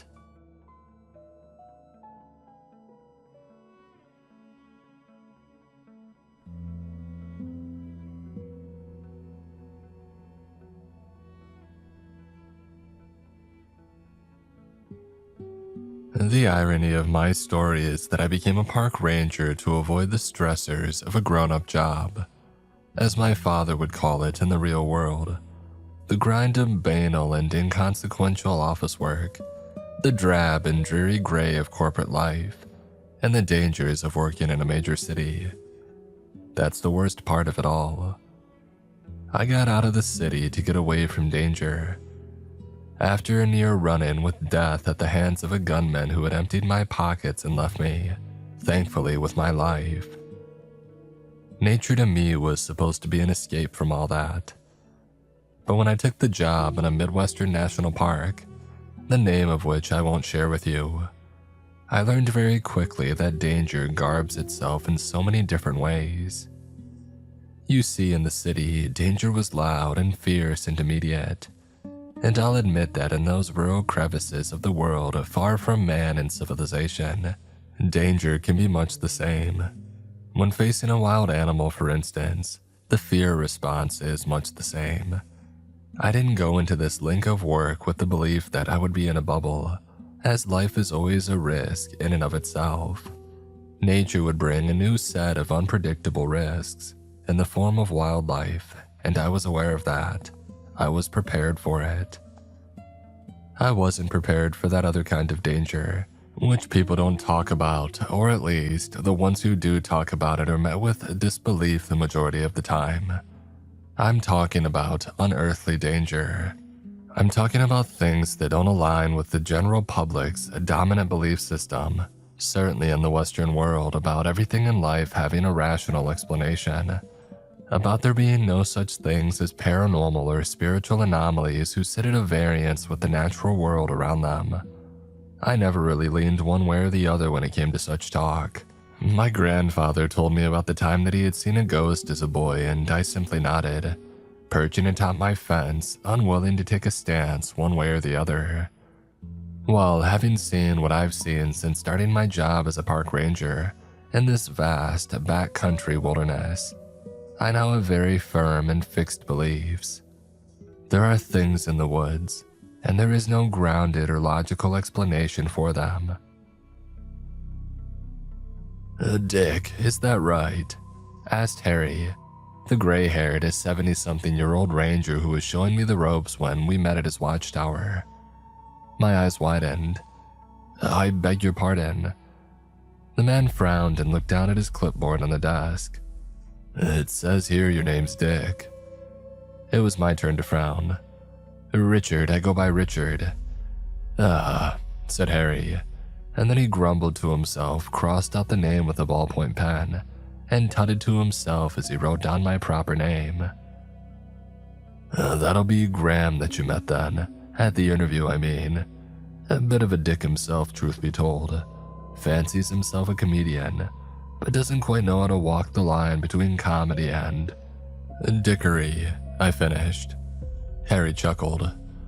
Someone ought to put that word in the dictionary with Graham's name right next to it. Yeah, dickery, that's Graham to a T. Sure you wouldn't rather be a poet than a ranger?" "No, sir," I said with a shake of my head. "You're pretty young, 27. That means I have fresh legs," I said, proving my point by nodding at the door to the tower, outside which were hundreds of metal treads that I had swiftly ascended. I had not broken a sweat, but I was certainly stifling my labored breathing so as to make a good impression. Harry nodded. Those steps are a killer for most of us, that's for sure. But being a park ranger takes more than fresh legs, Richard. There's a reason I keep around dicks like Graham. For all his faults, he knows these parts like the back of his hand, and he keeps hikers, campers, and his fellow rangers safe. Every life that he's saved has earned him a little bit of. Harry paused to look down at my crossed-out nickname on his clipboard. A little bit of dickery. Understood, sir, I said, sweating as I feared that I was about to be fired before even starting the job. But all those rangers had to start somewhere too, right? Oh, they did, agreed Harry. But I give this speech to every new hire, so don't take it personally, Richard. This is more for your sake. You moved from the city, didn't ya? That's right. Well, the forest ain't like the city. No, it certainly isn't, sir. But that's why I came out here. This is what I wanted. want. I needed to get away from the concrete and back into the outdoors. Well, the actual outdoors, I mean. I was floundering, sweating under the pressure. Word dueling with Harry was more fatiguing than the climb up the metal staircase had been. What I mean, sir, is that there's a beauty to nature. I'm not going back to the city. This is the life that I want now. Harry wasn't convinced. But you could just as easily have found a job out in the town, couldn't ya? A nice normal office job. And then you could have spent your mornings taking a nice stroll around the park. Wouldn't that have achieved the same goal? No, sir, I want to be a ranger. I used to be a Boy Scout and I love the great outdoors. I loved hiking, I loved camping, exploring. I don't just want to go for pleasant strolls, sir. I want to work out here in nature, with the beauty of all this around me. Harry sighed. Yeah, that's always the response I get. Don't fault me for trying, at least, when we next talk.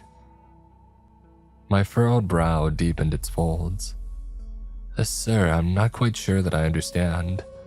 Why do you always try to talk new recruits out of the job?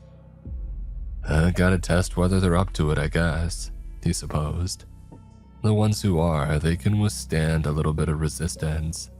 Of course, you think a slightly hostile talk is bad, then you're gonna have a hell of a shock when you work your first late shift. I don't think this is hostile, sir, I said, an involuntary gulp snaking up my throat. I'm just curious. What should I know about this line of work? What's gonna shock me about the late shift? I want to be prepared. Ain't a way to prepare for this job, boy, said Harry. Abigail will show you the ropes today and hopefully you'll have a nice, easygoing non-event of a shift. I pray for that, boy. I really do. I hooked my thumbs through my belt purely to keep them steady, hide their jitters from the boss who was judging my every move, gauging my readiness for this job. I'll be fine, sir. I'll learn quickly and I'll keep people safe. And to make it all better, I won't cause you any grief like Graham. Harry didn't laugh this time. He was wholly solemn and sincere by this point, as he nodded at the door and gave me a final piece of advice. Head on down to see her at the station now. She'll be waiting for ya. One last warning which I'm sure that Abigail will give ya, but I want to lodge it in your head first. No whistling after dark, Richard. I didn't frown or answer back or do anything that might give away my nerves. I just nodded as firmly as I could, and then I willed my legs to steadily back out of the office. I managed to do so without tripping over my own heels, which was nothing short of a miracle. Then I descended the stairs, allowing myself to let out a big sigh of relief and wipe a bead of sweat from my brow.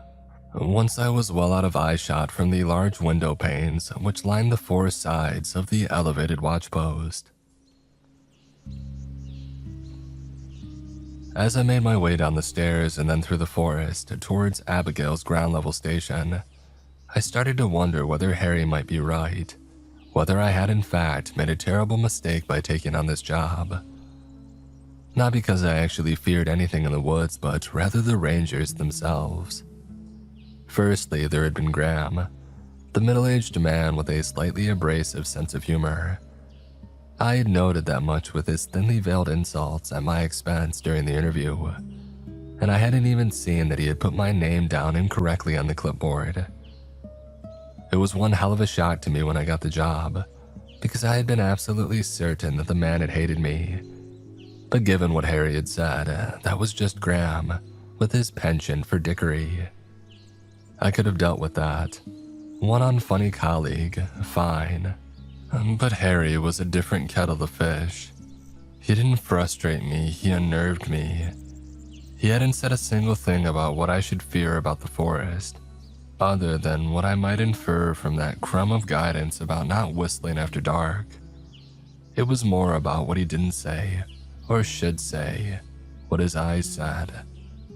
Those old, withered brown pupils, weathered by not time but things seen. Terrible things, I sensed, and I've never sensed such a thing about a person's eyes before.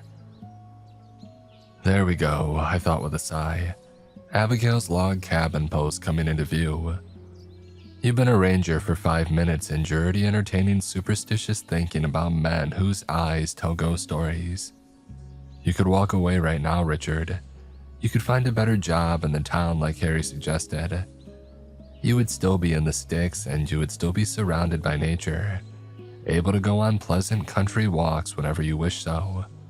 You would still be in a far better position than you were in the city.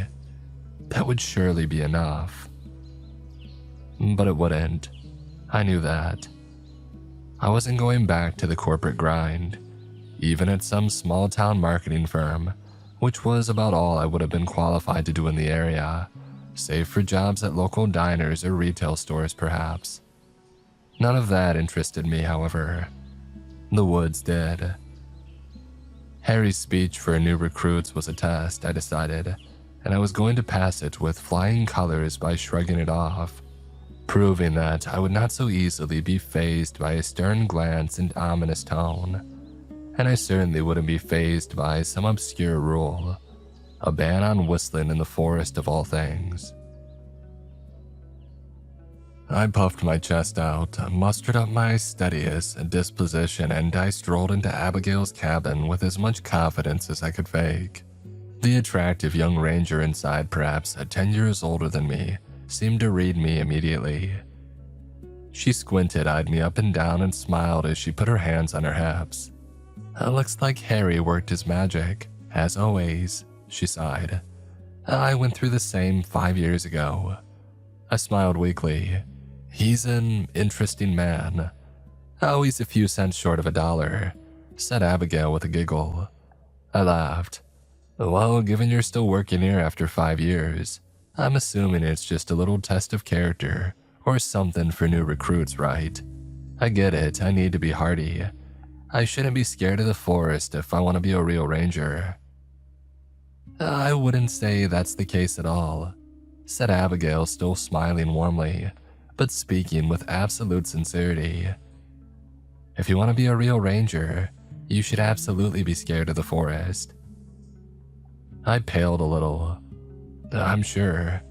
Bears, wolves. Oh, sure, she replied, but there are more than animals in these parts. People, I said. Right, that makes sense. Oh yes, we've run into a fair few problems there over the years. But there's something else, Richard. I won't skirt around it because it seems like Harry did, and that just isn't fair to you. There's something in these woods that, well, after 5 years, I still don't know how to explain. Harry told you about our rule, didn't he? Well, we've got plenty of rules as rangers, of course. I'm sure that you read the contract. But I'm talking about that one rule in particular, which probably stood out to you. I nodded. No whistling after dark. No whistling after dark, Abigail repeated. If you whistle, it'll hear you and it'll come running. What will? I asked.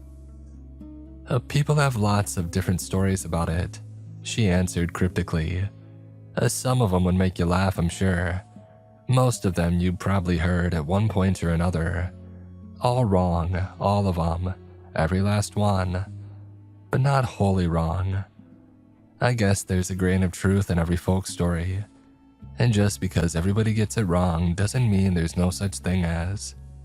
She paused, seemed to choose a word in her mind, and then rethought and picked a better one, or one that would perhaps not draw a laugh out of me. Evil. Evil, I repeated with a raised brow. Evil, she asserted. It's evil whatever it is, and it'll come if you whistle. I don't know whether it's an animal or... No, that's a lie, I do know. It's nothing of this world, Richard. It just isn't. I've seen it about 12 times in my stint as a ranger, and I was in denial at first, but I'm not anymore. The things that I've seen it do, and the things that I've heard and thought and felt just don't make sense. Describe it to me, I said, not as a barked order but with gingerness and curiosity. as I didn't want to be rude to my new coworker, no matter how delusional she seemed. People talk about seeing strange bears and Sasquatches in these parts, Abigail said with a sigh. I think they've all seen this thing instead. It ain't a bear and it ain't Bigfoot. It looks like it has a form, a body, hair, and animal-like claws and paws. At first, it looks like something that might, in the right light, make sense. But that's because it always comes out at night, when it's cloaked by the dark. That's how it tricks you, see. You tell yourself, I don't know what I saw, but it had to have been an animal.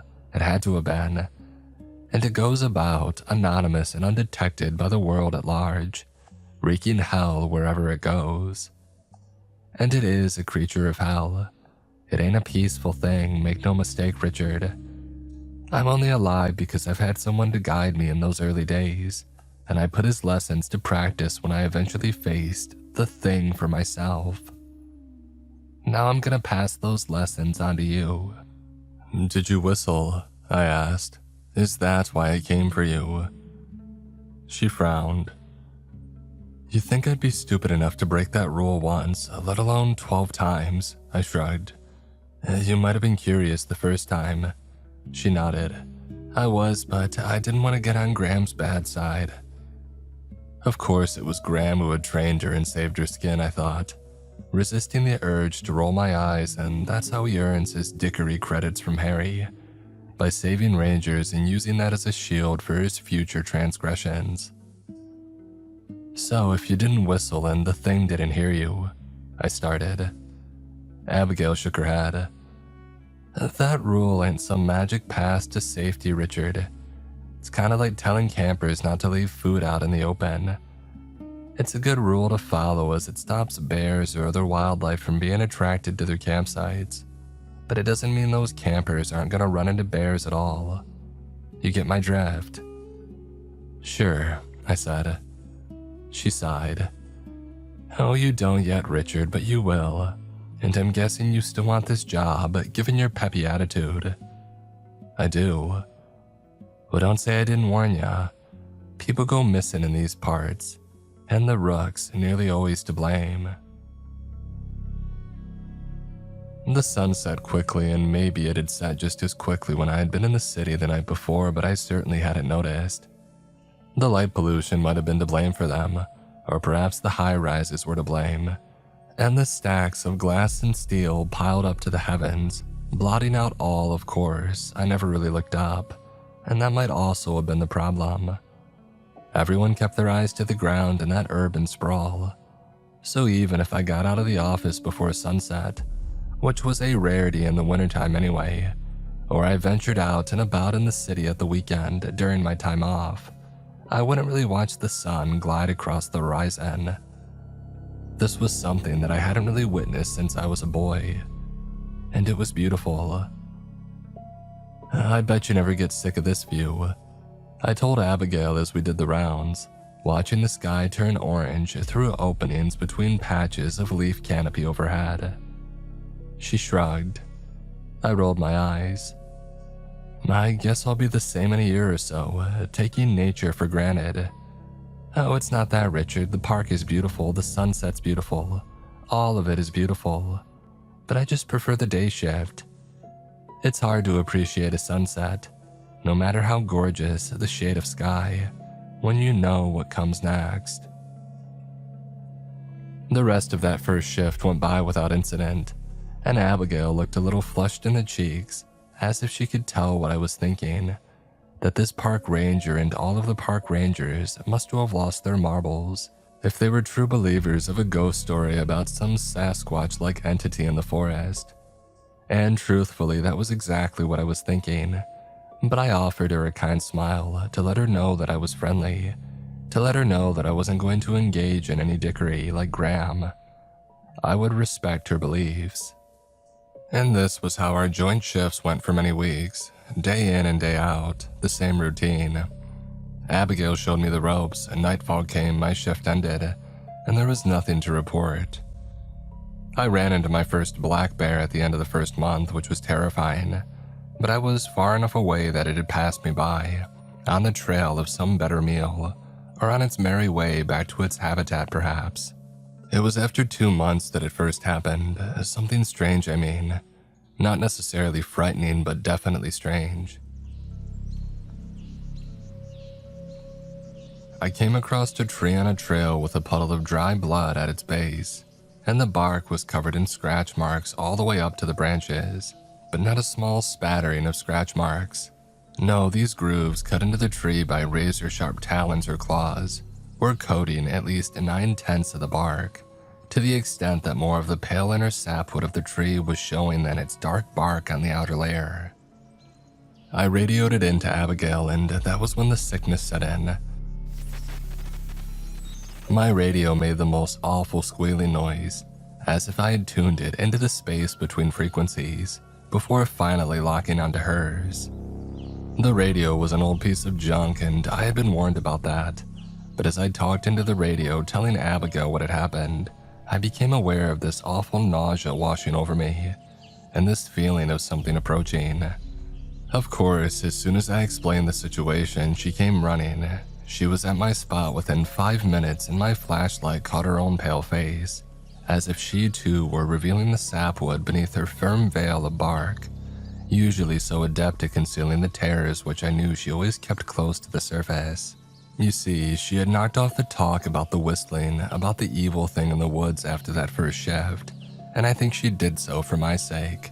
But I always sensed her fear any time that we were on shift together. And now as she looked up at the tree that I had stumbled across, that fear was right there at the forefront. Back to my station. Now. The blood's dry, I commented, nodding at the puddle at the bottom of the bark. I think whatever did this is long gone. Oh, it's never long gone, she murmured with a shiver. It's always close. Now keep your voice down and come with me. But I've got to finish my patrol of the... Harry will understand, she interrupted, starting back. She wasn't going to ask me again. I knew that. And her desperation to flee that place, post-haste, was enough for me too. For the very first time in my short career as a park ranger, I set aside my arrogance and considered that maybe, just maybe, I should listen to those who had been in these parts for longer than I had. I wasn't a total ass, of course, as I had diligently followed the rule about not whistling. Then again, I had never been much of a whistler anyway, and I think I may have only been doing what I was told because, as crazy as I thought Abigail and Harry were, I didn't want to be fired, and certainly not over something as foolish as whistling on the job. I struggled to match Abigail's pace as we hurried back to the station.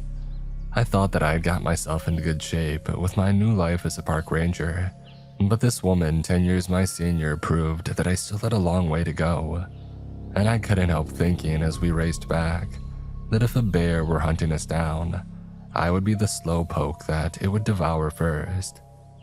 And that thought was enough to hurry my scarper and dash into the ranger station behind Abigail. The door slammed behind us, and I was startled to find Graham standing there. I thought you two were lost out there, he said. I came as soon as, Richard radioed. Abigail panted. We were only gone a few minutes. That's all it takes, Graham said. So you left the tower unattended? Asked Abigail. He scoffed. Would you rather I watch for forest fires than check that you two are okay? No, but, she sighed. Look, we're fine, Graham, so you can go back to your tower now. Probably safer up there than in here anyway. He shook his head.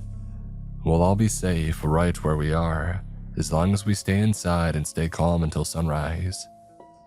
Won't Harry chew us out over ditching our posts and patrols? I asked. Graham and Abigail looked at me as if I were adult, and perhaps I was adult at the time. But then their faces changed, even Graham's demeanor uncharacteristically softened. They remembered, I think, that I was new to the job, and I thank them for that now, because I would learn in no time at all just what terrified them about the forest. I would learn that they weren't so insane after all. Don't worry about Harry, said Graham. He'll understand. I told him that, Abigail added. But Richard doesn't know what he saw, Graham. He nodded. I know that, and best we keep it that way for his sake. I'm standing right here, you know, I said, placing hands on my hips. I'm not a total buffoon.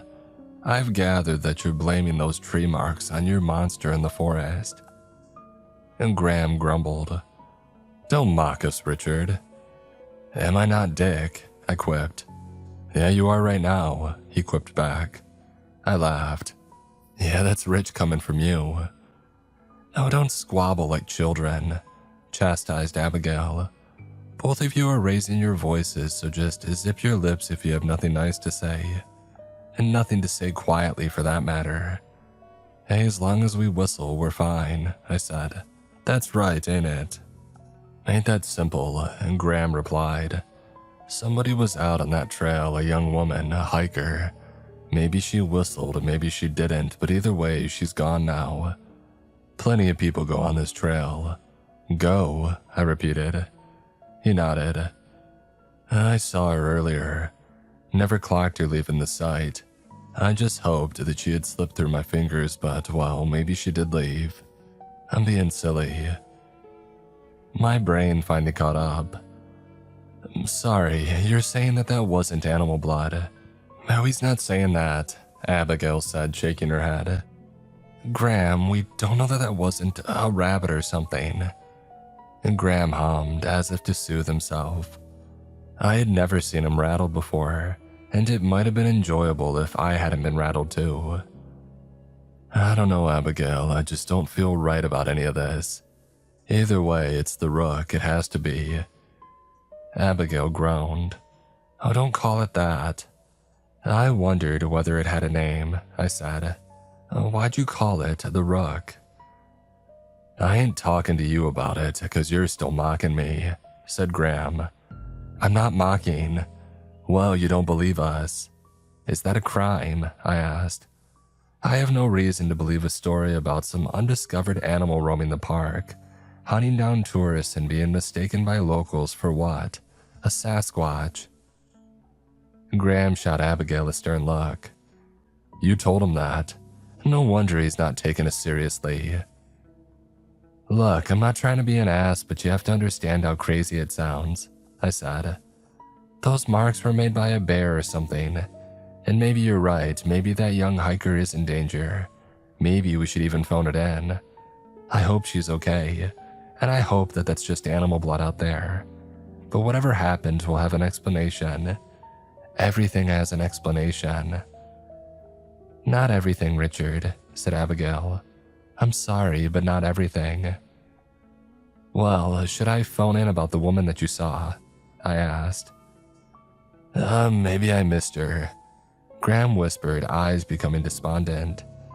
Maybe she left the trail back to the car park and I just didn't see. It was a long walk back to the tower, you know. She might have left before I got back up there, and I can't see the parking lot even from up there, so maybe her car is gone. Maybe if we go there and look, her car will be gone. We're not going there and looking, said Abigail. We're staying inside where it's safe.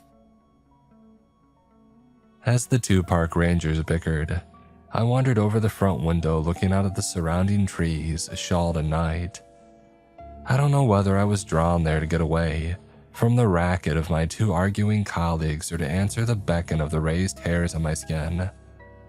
I told myself at the time that the fear only kicked in once I got to the window. But as I look back now, these many weeks later, I am fairly certain that I felt the hairs raise on my skin first. I'm fairly certain that some primal fear drove me to the glass pane, or perhaps deeper than a primal fear, for I finally accepted the existence of something beyond the earthly and beyond the primal as I looked out into the night. About 50 yards away from our cabin was a silhouette. A tall silhouette of something broad and, if the scant moonlight spilling through the trees could be believed, coated in fur from head to toe. It would have made sense for it to be a bear. and if it had been, I would have felt fear as I had a month earlier when I came face to face with such a beast in the light of day. I remembered that feeling, the fear, the freeze response that my body assumed. I remembered exactly how I had felt when confronted with a black bear. It was terror that filled my body, but an unexplainable and grounded terror. This was different. This feeling as I eyed the silhouette in the near distance was like nothing that I had ever felt in my nearly 3 decades of life. It was like as my mouth had opened to soundlessly scream, my very soul had been vomited up, had splattered against the window pane, only to stare back at me in some outer body experience. I suddenly understood Abigail and Graham perfectly, understood what I had dismissed as a ghost story because they had no concrete evidence. There was no concrete evidence other than seeing and perhaps being in the general vicinity of the thing that Graham called the Rook. It stood on what could have been hind legs, which would explain why locals thought it an emaciated bear standing up. Perhaps, and those locals would argue with the crazy locals who claimed it to be the Sasquatch. It seemed as Harry, Abigail, and Graham had been trying to explain to me for weeks that all the theories were wrong.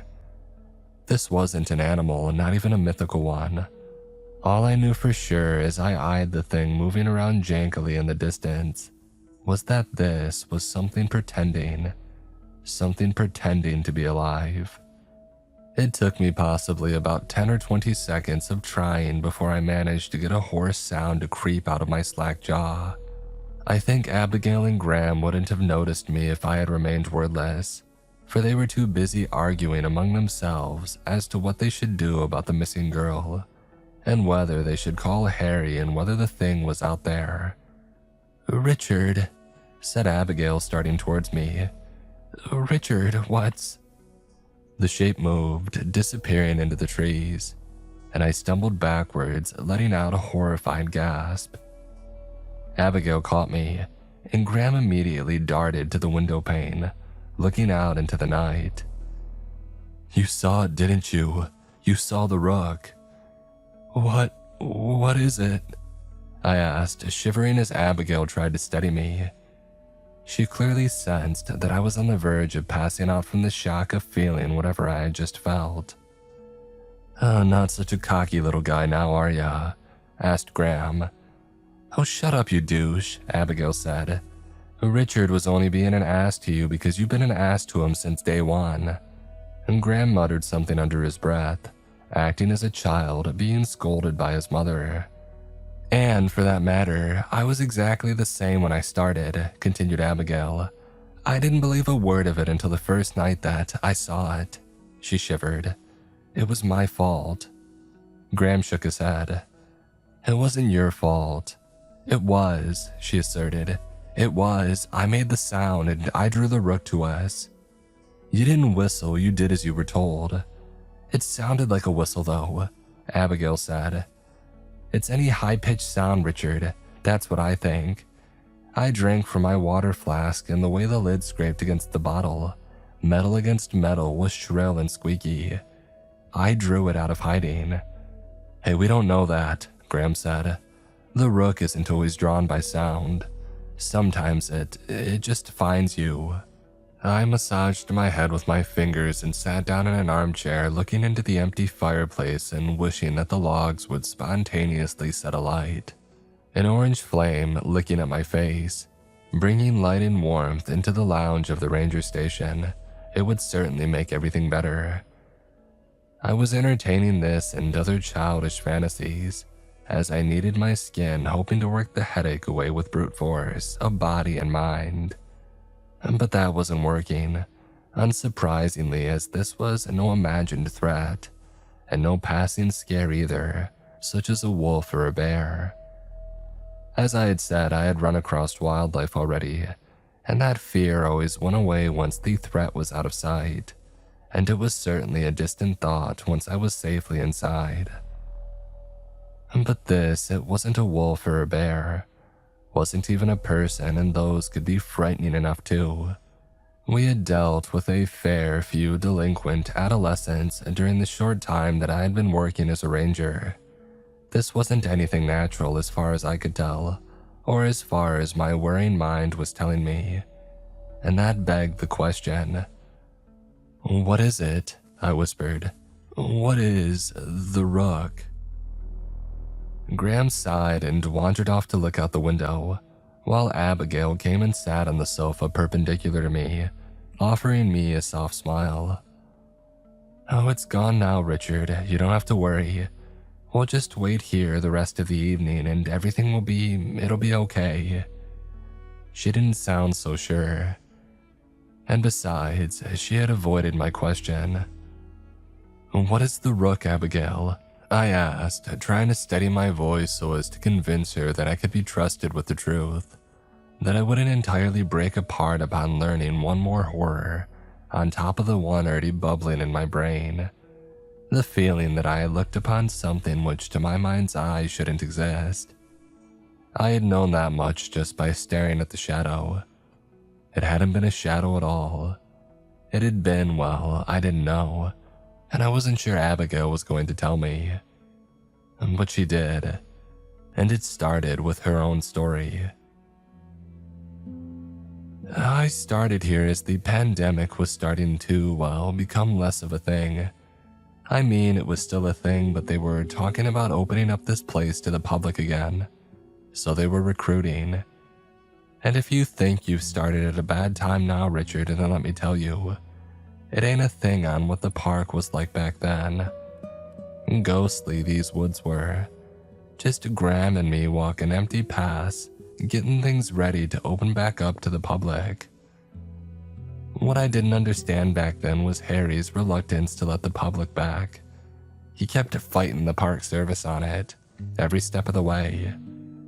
I kept asking Graham about it, and he told me it was because he was scared of the Rook. The two of them saw themselves as gatekeepers, not custodians of the forest as such, but custodians of the people, keeping them safe from the dark thing that walked this land. And the pandemic had helped them in a way. No people around, no threat. And Graham told me that I should be hopeful that we continue holding off, that we don't start letting people back in at any time, because the Rook had been quiet for the past year or so. It would get loud again once we opened the gates, because it always sensed humans. Of course, I didn't believe in the Rook back then. Like you, Richard, I followed the no whistling rule, but I didn't believe a boogeyman would come get me if I were to slip up one night. I knew that folks in the town talked about seeing things.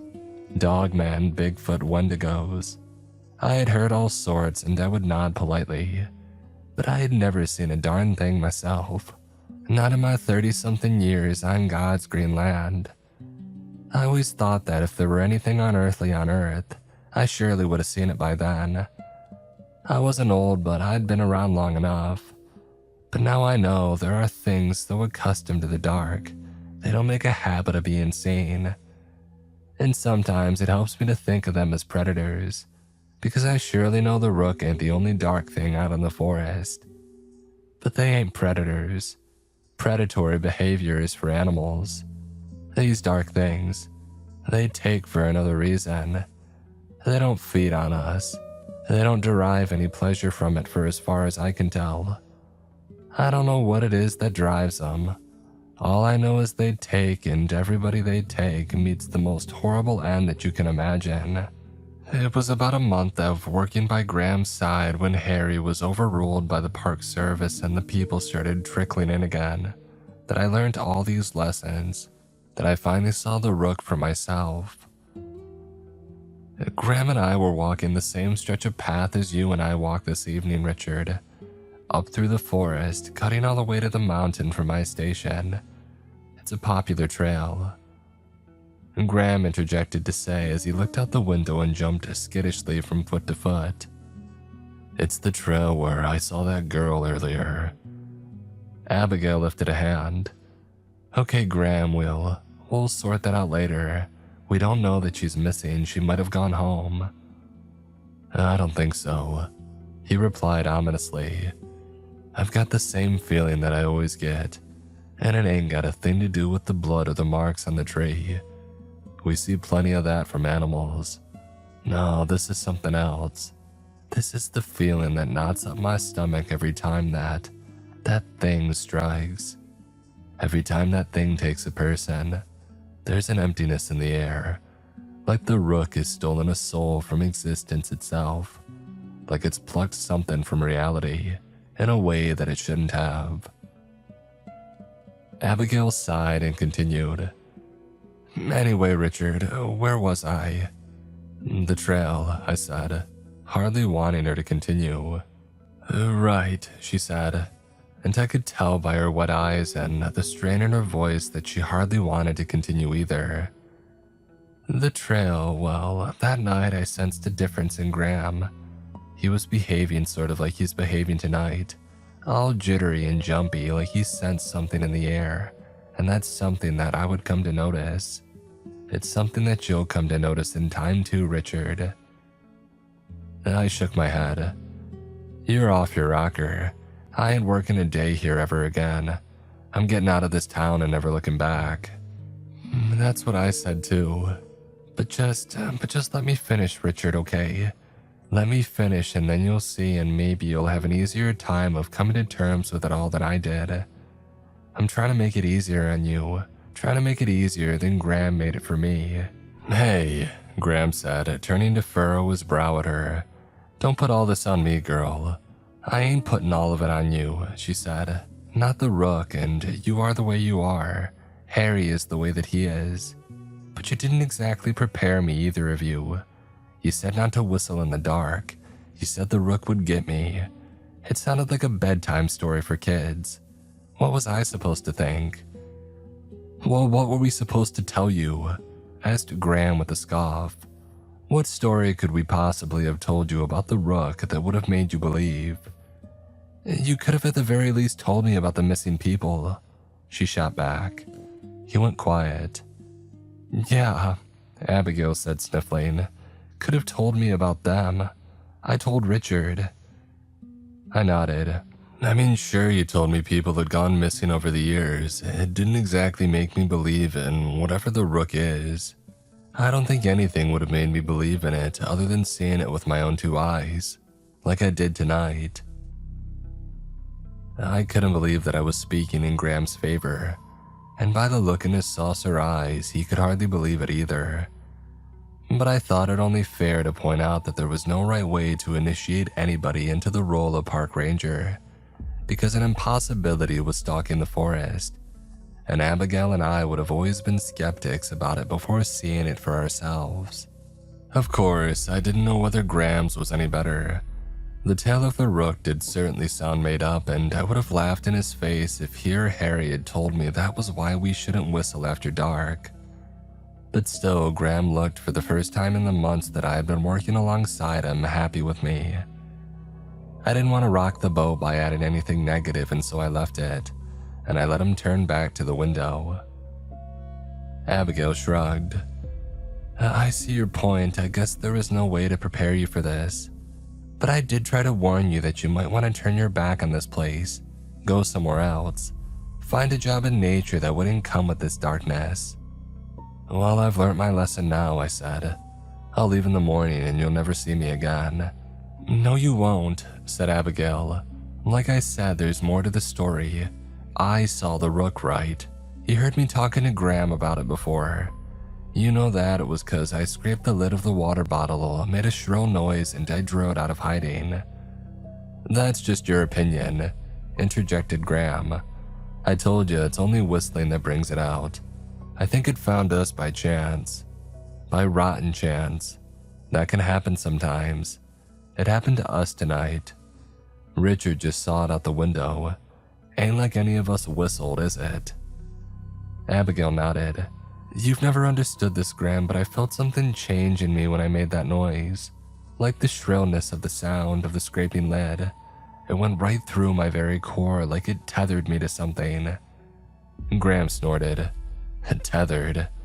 Yeah, tethered, Abigail insisted. And then the rook appeared and, well, you saved me, Graham. You saved the pair of us by getting us up to the watchtower. It was terrifying, Richard. We made our way up the metal treads, spiraling around the tower, and when I looked down, I saw it. That silhouette that you saw. I saw it gushing up and around the stairwell, pursuing us and gaining on us. I thought it would have us, but then, about 50 feet up, it just stopped. It never climbs up all the way, Graham said. In all my years, I've always found that the best way to escape it, if you really find yourself stuck, is to get up high. I don't know whether it's scared or what. I think it's what happens once it goes past the top of the tree line, past the canopy of leaves that make up the roof of the forest. I think it's trapped here, and that's a good thing. Means that we can always get away from it if we get out of the forest, you know. It's why we're not safe in this station right now. I think we ought to make a run for the tower. Harry will be up there. He'll probably be expecting us if he's sensed the rook too, and I'd wager that he has. He might be getting old, but it's like you said, Abigail. Once you've been influenced by this thing, you get a nose for it. I was frowning by this point because Graham was ignoring the tears in Abigail's eyes, and he was ignoring, it seemed, the most important part of what she had said. Tethered, I said. What did you mean by that? She just means that it changes ya, said Graham. That is not what I mean, she said. That's what you and Harry mean because you've never been foolish enough to draw it to you with a whistling sound. I have. By accident, of course, but still. I made the sound and it drew to me. Why do you think that local tribe who taught Harry everything that he knows always warned him not to whistle in particular? They said that he would run into the rook, and there was no avoiding that. But they told me no whistling again and again. They gave him that advice. Graham sighed. I don't know, Abigail, but I think all this tethering business is in your head. I don't, because I tried to leave. After that shift in the morning, I tried to leave town. I passed out and I crashed my car into a tree. You were still in shock from the events of the night before, Graham said. That was all. You got overwhelmed, passed out, and crashed your car. Abigail shook her head, eyeing me with tears, and I finally understood why. No, it wouldn't let me leave. I saw the rook that day. You and Harry don't believe me, but I did. From the tree line of the forest, near the border at the edge of town where I crashed. It watched me from the dark with eyes that looked like mine, Graham. It was like a copy of me was standing there in the dark, hiding from the sunlight and watching. It ain't like any description of the rook that I've ever heard, said Graham. It's just a shadow and it stalks people at night, not during the day. I know what I saw, Abigail said, and I was starting to cry now too, as I pieced together why she was telling me this. And I tried again once I was out of the hospital. I wasn't going to be foolish enough to try driving out again, so I decided to get somebody else to take me out there. I tried to get that taxi driver to take me out of town and he stopped. He stopped driving right before the border and started crying. He told me to get out of the car or it would get him. He wouldn't explain. He didn't need to explain. Because I understand. I felt the pang of pain in my head and I was close to passing out again myself. I've tried other times over the years, plenty of times. I always feel sick, sometimes I black out. And plenty of times if I search the tree line, I'll see it there. The rook, wearing my face atop its black form. And Graham shook his head. For a man who so staunchly believed in a creature beyond worldly explanation, he certainly seemed strongly in denial, set in his firm and unyielding beliefs. No, that's just, you didn't even whistle, Abigail. I know that's what the tribe told Harry all those years ago, but I don't think it's just whistling that puts a person in danger. She whispered as I tried to blink away my tears and she eyed me with pity. I think it's a certain frequency, maybe a certain range of frequencies, a certain stillness that ties a person to this thing, and then it takes a piece of them, even if it doesn't manage to kill them, and make them disappear like all the others. It steals a piece of them and keeps them trapped in this forest, in this town, in this patch of land. It keeps us here unable to escape, probably hoping that it'll one day catch us and make us vanish like all of its other victims. And Graham shook his head and looked at me. It's all hogwash, Richard. The rest of it is true. There is a creature beyond explanation. It's a dark thing and it makes people go away. That much is true, but everything else is just nonsense. Then why haven't you or Harry ever tried? Asked Abigail. Why haven't either of you ever tried to drive me out of town? Graham's eyes were tearing up a little themselves. There was that denial again. Oh, because we'd be indulging because. It's okay. It's okay, Graham. You don't have to pretend. Because Richard knows too now, don't you? I nodded.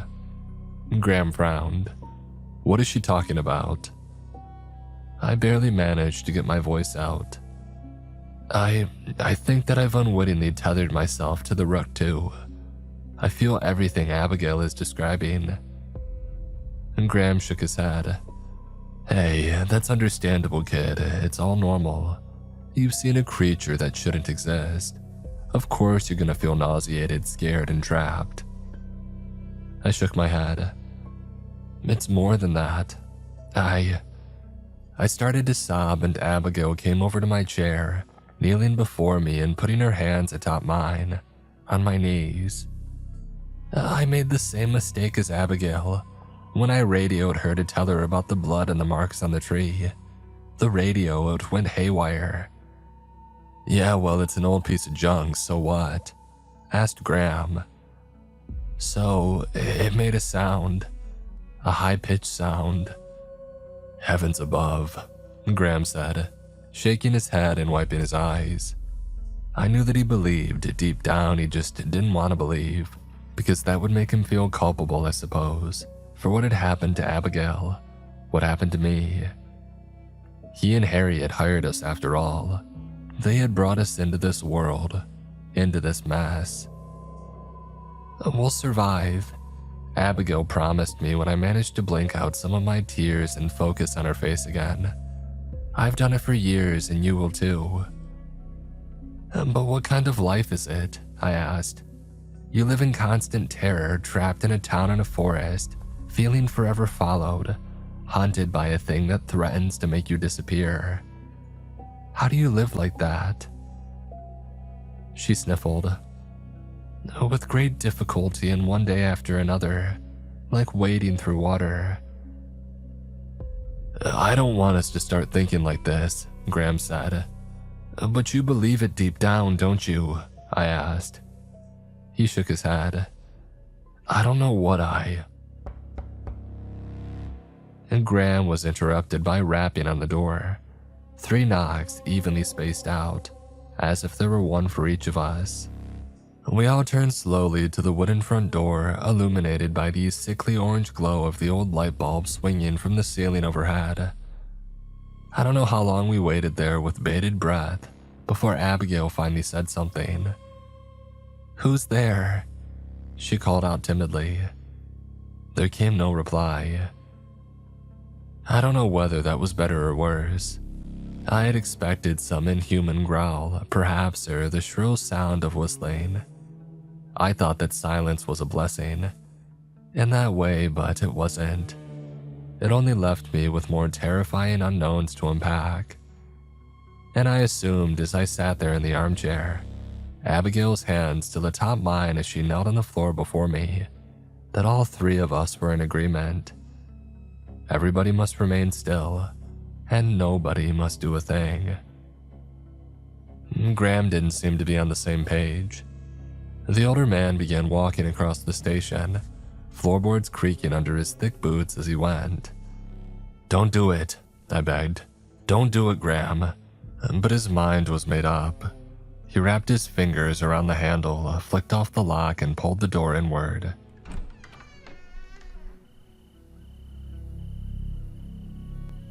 First came a gust of wind. I gasped, thinking it to be the Rook, the shadow itself pouring into the ranger station. but it was just that, wind. And I had expected in some form of the creature's trickery, as Graham had put it, for there to be nothing and nobody standing in the dirt outside the station, for the very opening of the door to simply be a means of the rook getting a good look at us, and maybe slipping undetected over our threshold, using its nightmarishly unknown ways to make Abigail and I disappear, leaving Graham alone and screaming into the night.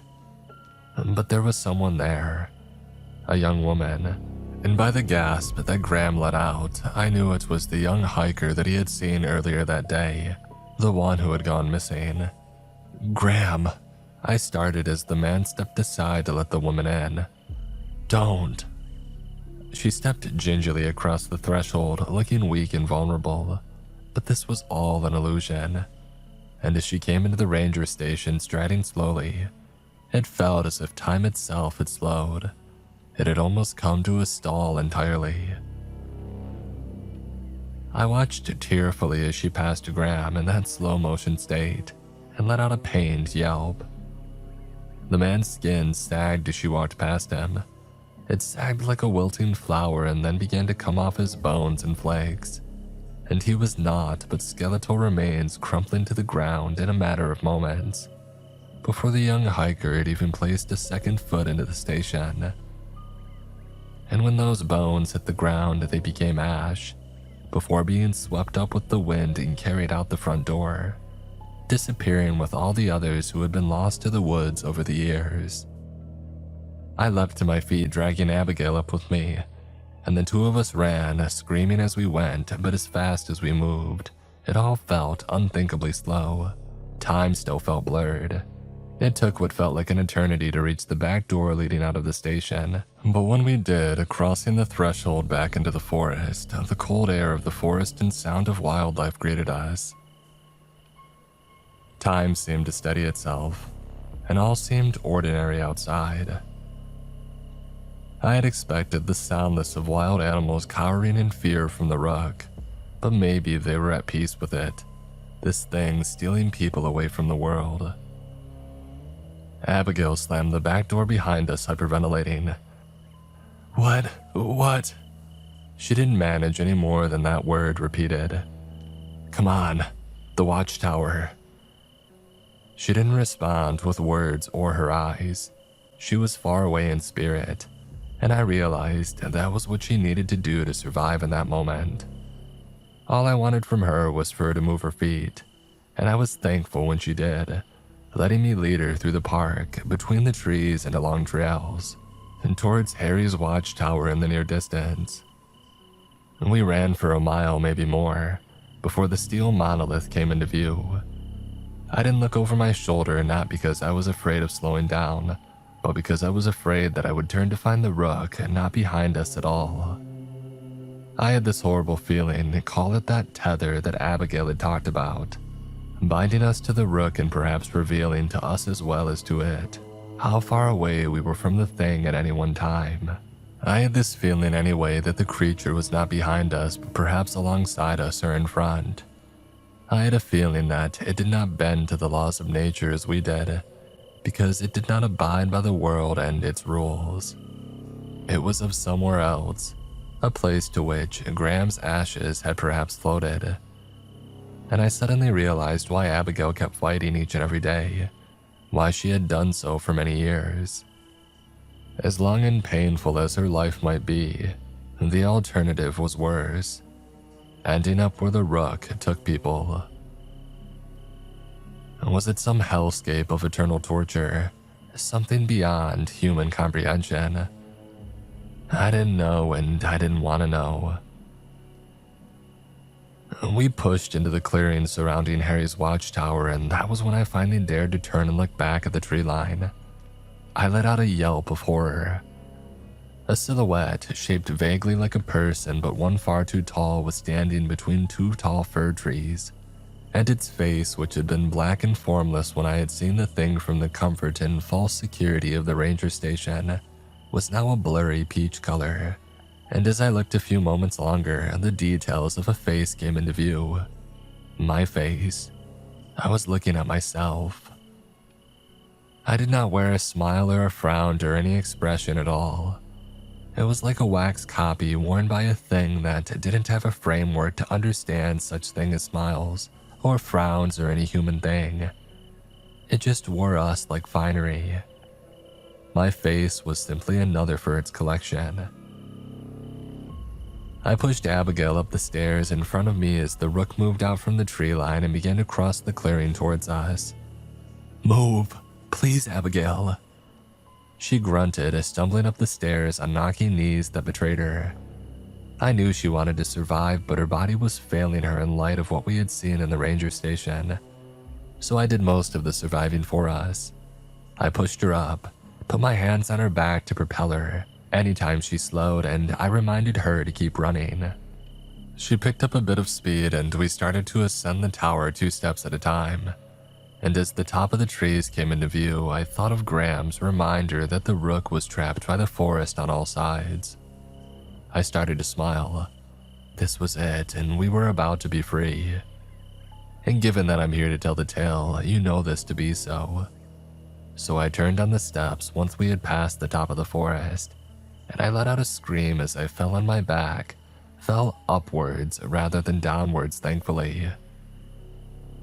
The silhouette was standing there lit by the moon, watching me with my lifeless and unmoving face atop its black, shadowy head.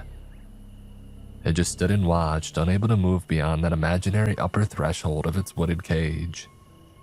And as it looked at me without speaking or moving, I realized that I was now bound to that cage too, tethered to the rook, much like Abigail. "Richard," she moaned from farther up the stairs. I got to my feet and I followed her. We got to Harry's door and the man gave us solemn looks as he let us in. "What are you doing here so late? I tried to radio Graham that the rook was wandering nearby.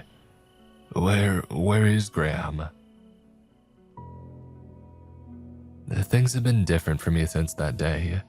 I sensed that things have been different for Harry and Abigail too. I don't think they've ever seen death before.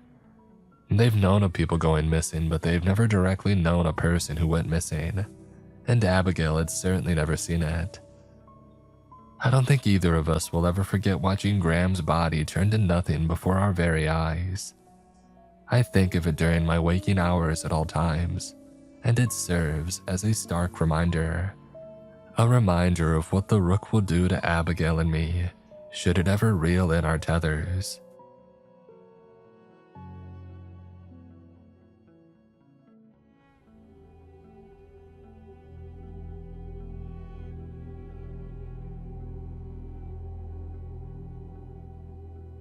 I am not a preacher. I never wanted to be one. I am the kind of man who fixes his own truck, who eats cereal for dinner when he's too tired to cook, who keeps a pair of work boots by the back door and a flashlight in the glove box because both of those things have saved me more than once. I went to school for a long time and I came out on the other side with a job pointing big metal dishes at the sky and listening to the hum the universe makes when it thinks nobody is paying attention. I did that work for almost 20 years and I was good at it. I loved it in the quiet way that a man loves something that he does not have to talk about. I used to think the silence up there was empty. I do not think that anymore. I am recording this from a motel room 2 states away from where it happened. I will not say which motel and I will not say which states, because I do not know yet whether the distance matters. I left my job, I left my house. I left everything that I owned in the closet and the kitchen cabinets and the little shed out back where I kept my fishing tackle. I took my truck, a duffel bag, the cash that I had in the safe, and the clothes that I was wearing. That was 4 weeks ago. I have been moving since.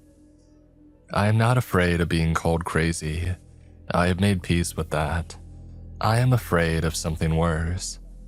I am afraid of being believed for about 10 minutes and then forgotten, the way people forget the warnings on the side of a medicine bottle. I'm afraid that you'll hear this story and nod and go on with your evening, and that later tonight when you step outside for some reason that you won't even remember in the morning, You will glance up at the sky the way that people always do. I'm going to tell you not to, and I'm going to tell you why. I would like you to listen all the way to the end before you decide whether I'm worth listening to. By the time that I'm finished, something will have noticed you too. Not because of any ritual, not because I'm saying any special words, just because attention is a door that swings both ways, and I'm about to open mine very wide, and you are standing on the other side of it. I am sorry about that in advance. I am telling you anyway because I think you deserve to know. The place that I worked is a radio telescope facility in the high desert of eastern Oregon, a long way from anywhere. If you have driven through that part of the country, you know the kind of land that I mean. Sage and rabbit brush and dry red dirt. Long flat stretches where the road runs straight for so many miles that you start to think the steering wheel is just a decoration. Mountains in the distance that never seem to get any closer no matter how long you drive. The nearest town is a little ranching community called Harney Bluff. It has a gas station, a feed store, a diner that closes at 7, and a church that nobody goes to anymore. The nearest stoplight is 40 minutes away. The nearest hospital is over an hour. At night, when you step outside, the stars come down so thick and so close that they feel like a weight on your shoulders. I used to love that feeling. I used to stand out by the dishes on clear nights and just look up and feel small in a way that made me feel peaceful. Like I was a kid again at the bottom of a swimming pool, looking up at the sun through the water. The facility itself is 6 dishes laid out in a shallow valley, with a low cinder block control building in the middle, and a gravel access road that turns to soup whenever the rare desert rain comes through. The dishes are not the giant kind that you see in movies. They're medium-sized, maybe 40 feet across each, and they move on heavy steel mounts that groan when they turn. The control building has a kitchen, a bunk room with 4 cots, 2 bathrooms, a workshop, and the main observation room with the consoles and the screens and the chair that I sat in for most of my working life. There is a backup generator in a shed out back. There is a propane tank for the heat. And there is a satellite phone for emergencies because cell service doesn't reach us out there. That is the whole place. That is where I spent most of my last 20 years. There were 4 of us on the regular crew when this began. Hollis was the site manager. He was in his late 60s, lean and weathered, the kind of man who had been doing the same job for so long that the job and the man had started to look alike. He had been at the facility since it was built in the late 70s. He treated the dishes the way a rancher treats his cattle, with a kind of rough affection, talking to them under his breath when he thought nobody was listening. He had a wife in Harney Bluff and 2 grown daughters who lived out of state. He drank a little but never on shift. He was the closest thing that I had to a friend out there. And then there was Priya. She was the new postdoc, maybe 27, maybe 28. She had come to us from a university back east, and the desert was a shock to her. She had grown up in cities her whole life, and the size of the sky out there made her quiet for the first few weeks, the way it makes a lot of newcomers quiet. She was sharp though, the kind of sharp where you could ask her a question about a data set that she had glanced at once a week ago, and she could tell you the answer without looking. She missed her mother. She called home most evenings before her shift started. There was Doug, the maintenance tech. Doug was the youngest of us, maybe 30, a good old boy from somewhere in the Texas Panhandle, who had ended up in Oregon by way of 3 or 4 jobs that did not work out. He played country music too loud in the workshop. He kept a coffee can full of cigarette butts by the back door, even though he wasn't supposed to smoke on the property. He was the kind of guy who would fix your flat tire for free and then refuse to take a beer for it. I liked him a great deal. And then there was me, Wes Caldwell, the senior observer. The one who decided what the dishes listened to on any given night. 20 years in, divorced once and no children. A small house in Harney Bluff with a yard that I never got around to landscaping. I worked the night rotation more often than I had to, because I liked the quiet, and because there was nobody waiting up for me at home. I'm telling you all this because I want you to understand that we were normal people. We were not seekers. We were not looking for anything in particular. We were just doing our jobs. We had bills and routines and small private griefs, and we drank too much coffee. The thing that found us did not find us because we were special. It found us because we were standing still in the right place, and because I in particular was bored, and because I didn't know when to leave well enough alone. And the first wrong night was a Tuesday in October. I remember the day of the week because I had stopped at the diner in Harney Bluff for a tuna melt on my way out to the facility. And Tuesday was the only day that they made the tuna melt the way that I liked it. The sky was clear, the wind was light. The temperature was already dropping into the kind of cold that you feel in your teeth. The dry desert cold that comes before the snow. The schedule for that night was nothing special. We were supposed to spend a long stretch of hours pointing at a quiet patch of sky over the constellation Eridanus, in a region that astronomers called a cold spot. A cold spot is exactly what it sounds like. It's a place in the sky where there is, as far as anybody has ever been able to tell, nothing. No stars worth talking about. No galaxies worth talking about. Just the faint background hum that fills the whole universe everywhere you point. We use cold spots as a baseline. You listen to the nothing for a while so you know what nothing sounds like, and then later when you are listening to a real source, you can subtract the nothing out and see what's left. I had pointed the dishes at cold spots 1,000 times in my career. It was the most boring kind of observing that there is. You set the dishes, you start the run, you sit in the chair and you drink your coffee and read a book. And you check the screens every so often to make sure that nothing has gone wrong with the equipment. And then you wait for your shift to end. That was all that it had ever been. That night though, the silence had a texture to it. I don't know how else to describe it. The instruments showed nothing that I could point at. The needles on the meters stayed where they were supposed to stay. The screen stayed clean. There was no signal. There was no anomaly.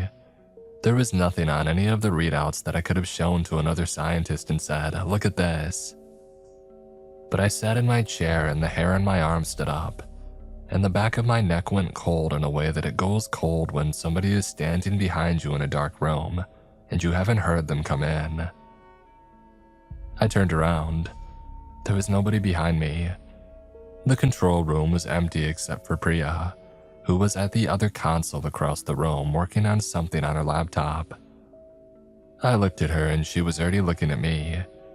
She said very quietly, "Do you feel that?" I said yes. Neither of us said anything else for a long time after that. We sat there in the hum of the cooling fans and the soft tick of the clock on the wall. And we listened, and we did not know what we were listening for. After a while, the feeling faded, the way the feeling of being watched in a dark room fades when you finally turn the light on. We finished the shift, and we did not talk about it. We went home. I told myself in the drive back to town in the gray light before sunrise that it was nerves, that it was low blood sugar, that the tuna melt had been off, that I was tired, that I was getting old and my imagination was starting to do things to me. I told myself that I would laugh it off later. It wasn't so funny though. Over the next 2 weeks, the feeling came back. Not every night. That was the thing that kept me from saying anything to anyone official. If it had been every night, I could have called it a malfunction, or a problem with the wiring, or some kind of low-frequency interference from a piece of equipment somewhere in the building. But it was not every night, only sometimes. And after a while, I started to notice that it was only sometimes when we were pointed at a cold spot, when we were tracking a known source, a star or a galaxy or a pulsar or anything the sky was supposed to actually contain. The feeling never came. The feeling only came when we were aimed at the parts of the sky that were supposed to be empty. I tried to talk to Doug about it first because he was the easiest to talk to. I caught him out by the workshop one afternoon smoking one of the cigarettes that he wasn't supposed to be smoking, and I said, "Hey, have you ever felt anything weird out here at night?" He squinted at me for a second and then he laughed and said that the desert will play tricks on you, especially when you have been out in it as long as we have. He said that he had felt all kinds of weird things over the years, and none of them had ever turned out to be anything. He said the trick was to drink less coffee and sleep a little bit more. He clapped me on the shoulder and went back inside. I tried Priya next. I caught her in the kitchen at the start of her shift while she was making tea. I said, "Do you remember that night a couple of weeks ago?" She knew which night I meant without me having to say anything else. She put her tea bag down and she looked at me for a long moment, and then she said, in a very quiet voice, that she had stopped going to the bathroom alone during the night shifts. She said it like she was admitting something embarrassing. She would not tell me why. She picked up her mug and walked out of the kitchen and did not look back. That's when I knew that it wasn't just me. That was when I knew that I had to go to Hollis. Hollis was in the workshop the next morning, his hands black with grease, working on the gear assembly for one of the smaller dishes. The workshop smelled like oil and old coffee, and the dry electric smell that the heaters in the building put out when they had been running too long. I stood in the doorway and I told him as plainly as I could what I had been feeling. That watched feeling. The texture and the silence. And the way that it only came when we were pointed at the empty places. He went very still while I was talking. He set down the wrench that he had been holding. He picked up a rag and he wiped his hands on it for a long time without looking at me. Now, I have known a lot of men in my life who use the act of wiping their hands as a way of buying themselves time before they have to say something hard. Hollis was buying himself a lot of time. When he finally looked up, his face had something in it that I had never seen before. He looked older than he was. He looked like a man who had been hoping a particular conversation would never come up, and who had just been told that it was here. He said in a voice that was not the voice he usually used, that we should not point the dishes at the empty places anymore. Of course, I asked him why. He said the old crew, the ones who had built the place, used to have a rule about it. He said that they never wrote the rule down because nobody wanted to be the one to put it on paper. He said the rule was to not aim at cold spots. You do not listen to the silence. You do not look up at the sky for too long when you're alone. He said that it had been passed down from crew to crew like a family secret, in quiet little conversations like the one that we're having, and that he had been planning to tell me eventually, and that he was sorry he hadn't told me sooner. I asked him what would happen if we didn't stop. He said the sky was not as empty as the textbook said. He said that some things up there were listening for anyone who listened back. And then he said that he wasn't going to talk about it anymore, and he picked up his wrench and he went back to work. And his hands were shaking just a little, and he did not look at me again.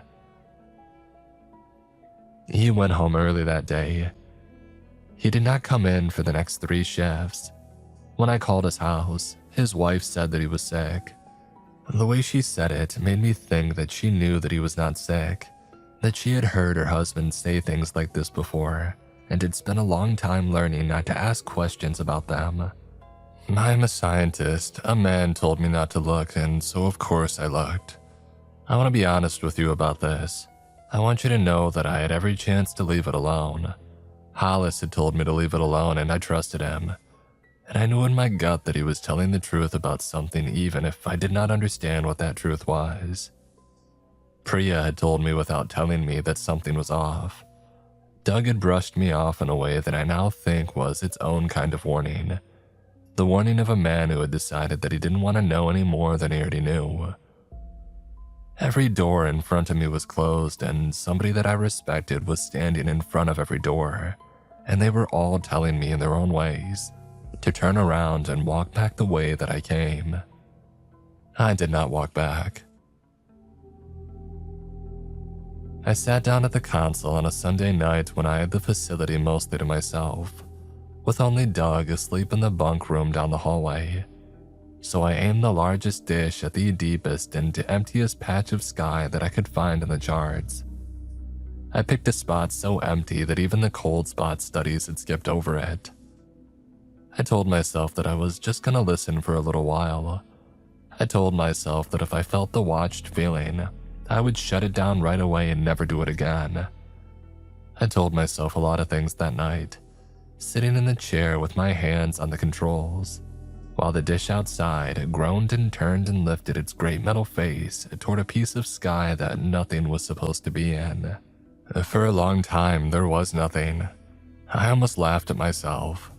I almost got up to make a fresh pot of coffee. I had my hand on the arm of the chair, ready to push myself up, and I was already half smiling at how silly the whole thing had been. And that was the moment that it started. And the feeling came in the way that a tide comes in. Not a wave, not a sudden thing. Just a slow, steady rising that you don't notice until your feet are already wet. I felt the hair on my arm stand up at first, the way that it had on the Tuesday in October. And then the back of my neck went cold. Then my mouth went dry all at once, as if somebody had reached into me and turned a faucet off. And then my ears felt full, the way they feel when you're swimming and the water has gotten in and will not come back out. And the hum of the cooling fans in the room got softer and softer until I could not hear them at all. The fluorescent lights in the control room seemed to dim. I checked the meter on the wall. The meter said the lights were exactly as bright as they were supposed to be. I looked back up at them and they still looked dim to me. I don't know how to explain that. The room was darker and the room was not darker, and both of those things were true at the same time. I felt a pressure in my chest, not pain. It was the feeling that you get when somebody you love is about to deliver bad news. The feeling that something in the next 30 seconds is going to change the shape of your life, and you can't do anything about it. I sat very still in the chair. I did not move. I did not breathe deeply. I just sat there with my hands resting on the arms of the chair, and I waited. And then, in the middle of my own head and my own voice, a thought arrived that I had not put there. I don't know how to make you understand what that's like. You have your own thoughts in your own head all day long, and you know which ones are yours. The same way you know which hand is your hand when it's in your pocket. You don't have to check. You don't have to verify it, you just know. The thought that arrived in my head that night was not mine, and I knew that it was not mine the way that I would have known if a stranger had reached into my pocket and put their fingers around my hand. The thought was very calm. The thought was very simple. The thought was the certainty that I had been seen. Not noticed, not detected. Seen. The way a parent sees a child who has wandered into the road. The way you see a moth that has landed on the back of your hand. With complete attention. With complete understanding of what I was. With the long, patient interest of something that had all the time in the world and had decided just now in this exact moment to spend a little of that time on me. I tore the headphones off. I did not even remember putting them on, but they were on my head and I tore them off, and I slapped at the controls and shut the dish down, and the great metal arm outside groaned and began to swing back to its resting position. I sat in the dark control room shaking. I don't know how long I sat there.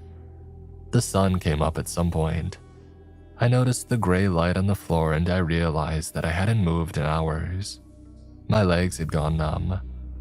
My hands were still on the arms of the chair locked in place, and when I tried to pull them away, my fingers had cramped, and I had to pry them loose one at a time. I went to the bathroom and I threw up. I rinsed my mouth out. I looked at myself in the mirror over the sink, and the man in the mirror looked like he had aged 10 years in one night, and he looked like he knew something that he wished he did not know. I went back to the bunk room and I laid down on the cot and did not sleep. Priya came in the next morning. She walked into the kitchen and she saw me sitting at the table with my hands wrapped around a mug of coffee that had gone cold an hour ago.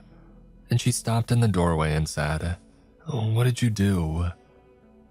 I told her, and I told her all of it. The dish, the empty patch of sky, the slow rising, the lights that were dim and not dim, the thought in my head that wasn't my own, the scene. She listened without any interruption. She did not move from the doorway the whole time that I was talking. When I finished, she came in and sat down across from me at the little table, and she looked at her hands for a long moment, and then she told me her side of it, the part that she had been holding back. She had said on one of the bad nights, when we had both been feeling the watched feeling and neither of us had been willing to say so out loud, she had walked outside to clear her head. She had gone out the back door of the control building and she had walked a little ways across the gravel toward the smallest of the dishes, and she had stood there in the cold and looked up at the stars. She said the stars had looked back. She did not mean that the way that it sounds. She did not mean it as a metaphor. She said she felt every single star in her sky turn its attention toward her all at once, the way a crowd in a stadium turns when somebody shouts. She said she could feel the weight of all of them on her at the same time, and she said that it was not a hostile weight, but it wasn't a friendly one either. It was the weight of something enormous and very old that had finally noticed she was there, and it was now considering her, the way you might consider an ant that had walked across the back of your hand. She said that she had run back inside. She sat under the fluorescent lights in the kitchen for almost an hour with her face in her hands, trying to convince herself that that had not happened. She said that she had almost succeeded. She said that she had been doing a pretty good job of it until I sat down in front of her this morning with my face the way that it was. She told me she did not think that we had discovered anything new. She thought that we had just finally stood still long enough to notice what had always been there. She said something that I haven't been able to stop thinking about since. She said the universe is not a place. The universe is a face, and that we have spent our whole lives staring at it without knowing it had eyes. We sat at that little table for a long time without saying anything else. Outside, the wind was picking up, and I could hear it moving across the dishes, making the steel mounts creak. And 2 nights later, Doug did not show up for his shift. His truck was in the parking lot, and his tools were laid out in the workshop the way that he always laid them out at the end of a job, in a neat line on the bench, the wrenches in order from smallest to largest. His coffee cup was sitting on the workbench next to the tools, and when I touched the side of it with the back of my hand, it was still warm. Priya and I searched the building. We checked the bunk room, the bathrooms, the kitchen, the workshop, and the little storage closet where we kept the spare parts. We were starting to get worried. I was starting to think that we were going to have to use the satellite phone and call someone. We found him in the control room. He was sitting in my chair, the chair that I sat in every shift, the chair that I had been sitting in 2 nights before when I had pointed the dish at the empty patch of sky. He was sitting in it the way you sit in a chair when you've been in it for a while and have gotten comfortable, with his shoulders relaxed and his hands resting on his knees. He was facing the main screen. The main screen was turned off. The entire console was off. There was nothing for him to look at, but he was looking at it anyway, with a small, peaceful smile on his face, the kind of smile a person wears when they're listening to a piece of music only they can hear. I said his name. He did not turn his head. I walked around in front of him into his line of sight and I waved my hand in front of his face. His eyes did not move. He kept smiling at the dark screen as if it were not there. I touched his shoulder. He spoke without looking at me. His voice was mostly his own, that same drawl that he always had. But there was something underneath it. It was like a second voice was humming along with his voice, softly just below the surface, the way that a bass note hums under a melody. I don't know how to describe it any better than that. You have to hear something like that to understand. I hope you never do. He said that it was all right, Wes. He said that there's nothing to be afraid of. He said it's not angry, it's not cruel. It's just very, very old and very, very interested. And once it knows your name, it likes to keep you company. I asked him if he was all right. He said, "I've never been better." And then he turned his head slowly, the way a man wakes up from a nap, and he looked at me for the first time. His eyes were these same eyes that I had known for years, but there was something behind them now that hadn't been there before. Something patient and interested. Something looking at me through Doug's eyes the way you might look at a fish through the glass of an aquarium. He smiled at me with that small, peaceful smile, and he said, "Would you like to be kept company too, Wes?" I don't remember backing out of the room. I remember being in the control room, and I remember being in the hallway, and the part in between is gone. I grabbed Priya by the arm, and her face was white because she had heard him too, and we didn't say anything to each other. We didn't need to. We walked out of the building and we got into my truck and I drove us off the property. I didn't look back at the control room window because I did not want to know if Doug was watching us leave. I drove to Hollis's house at the edge of town. It was the middle of the morning by then, and the streets of the town were mostly empty the way that they always were that time of day. I parked in his driveway behind his old pickup. Priya stayed in the truck. I went up to the door and I knocked, and Hollis answered it almost immediately, like he had been standing in the front room watching the driveway. He took one look at my face and he said, "Come in." He poured 2 glasses of bourbon at his kitchen table. It wasn't even noon. He poured one for me and one for himself, and he sat down across from me. He did not touch his glass, and he didn't ask me what had happened. He just waited. I told him about Doug and everything that I had seen. Him staring at that blank screen, and his smile, and that second voice that came from his. I told him that I needed him to tell me what it was. I told him that I wasn't leaving his house until he told me. He took a long swallow of his bourbon. He set the glass down very carefully on the table. He looked at the wall behind me for a long moment, the way men do when they're looking at something that's not actually there. And then he started to talk. He said when the array was first built, back in the late 70s, the original team had felt the same things that I had been feeling. He said that they had not had a name for it then either. He said they had been just a small crew, about 5 or 6 men, and they had been very excited about their new equipment and their new piece of the sky, and they had pointed the dishes at all kinds of places, including the ones that were supposed to be empty, because they hadn't known any better. He said that feeling of being watched had started for them within the first month.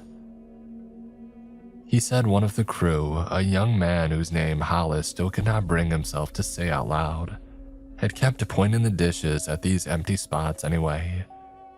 He had been the curious type. He had thought that he was on the edge of some grand discovery. He had not been wrong exactly, but he hadn't understood what kind of edge it was. He had spent more and more of his shifts aimed at the cold spots, and he had spent more and more of his off hours sitting outside the control building at night and looking up at the sky. The rest of the crew started to notice that he wasn't really there anymore when you talked to him, and that there was something else lurking behind his eyes that hadn't been there when he had first arrived. Hollis said that one night, the young man had just walked out into the desert. He hadn't taken his truck. He hadn't even taken a flashlight. He just got up and walked away from the facility on foot, in the middle of the night, in the direction of nothing in particular.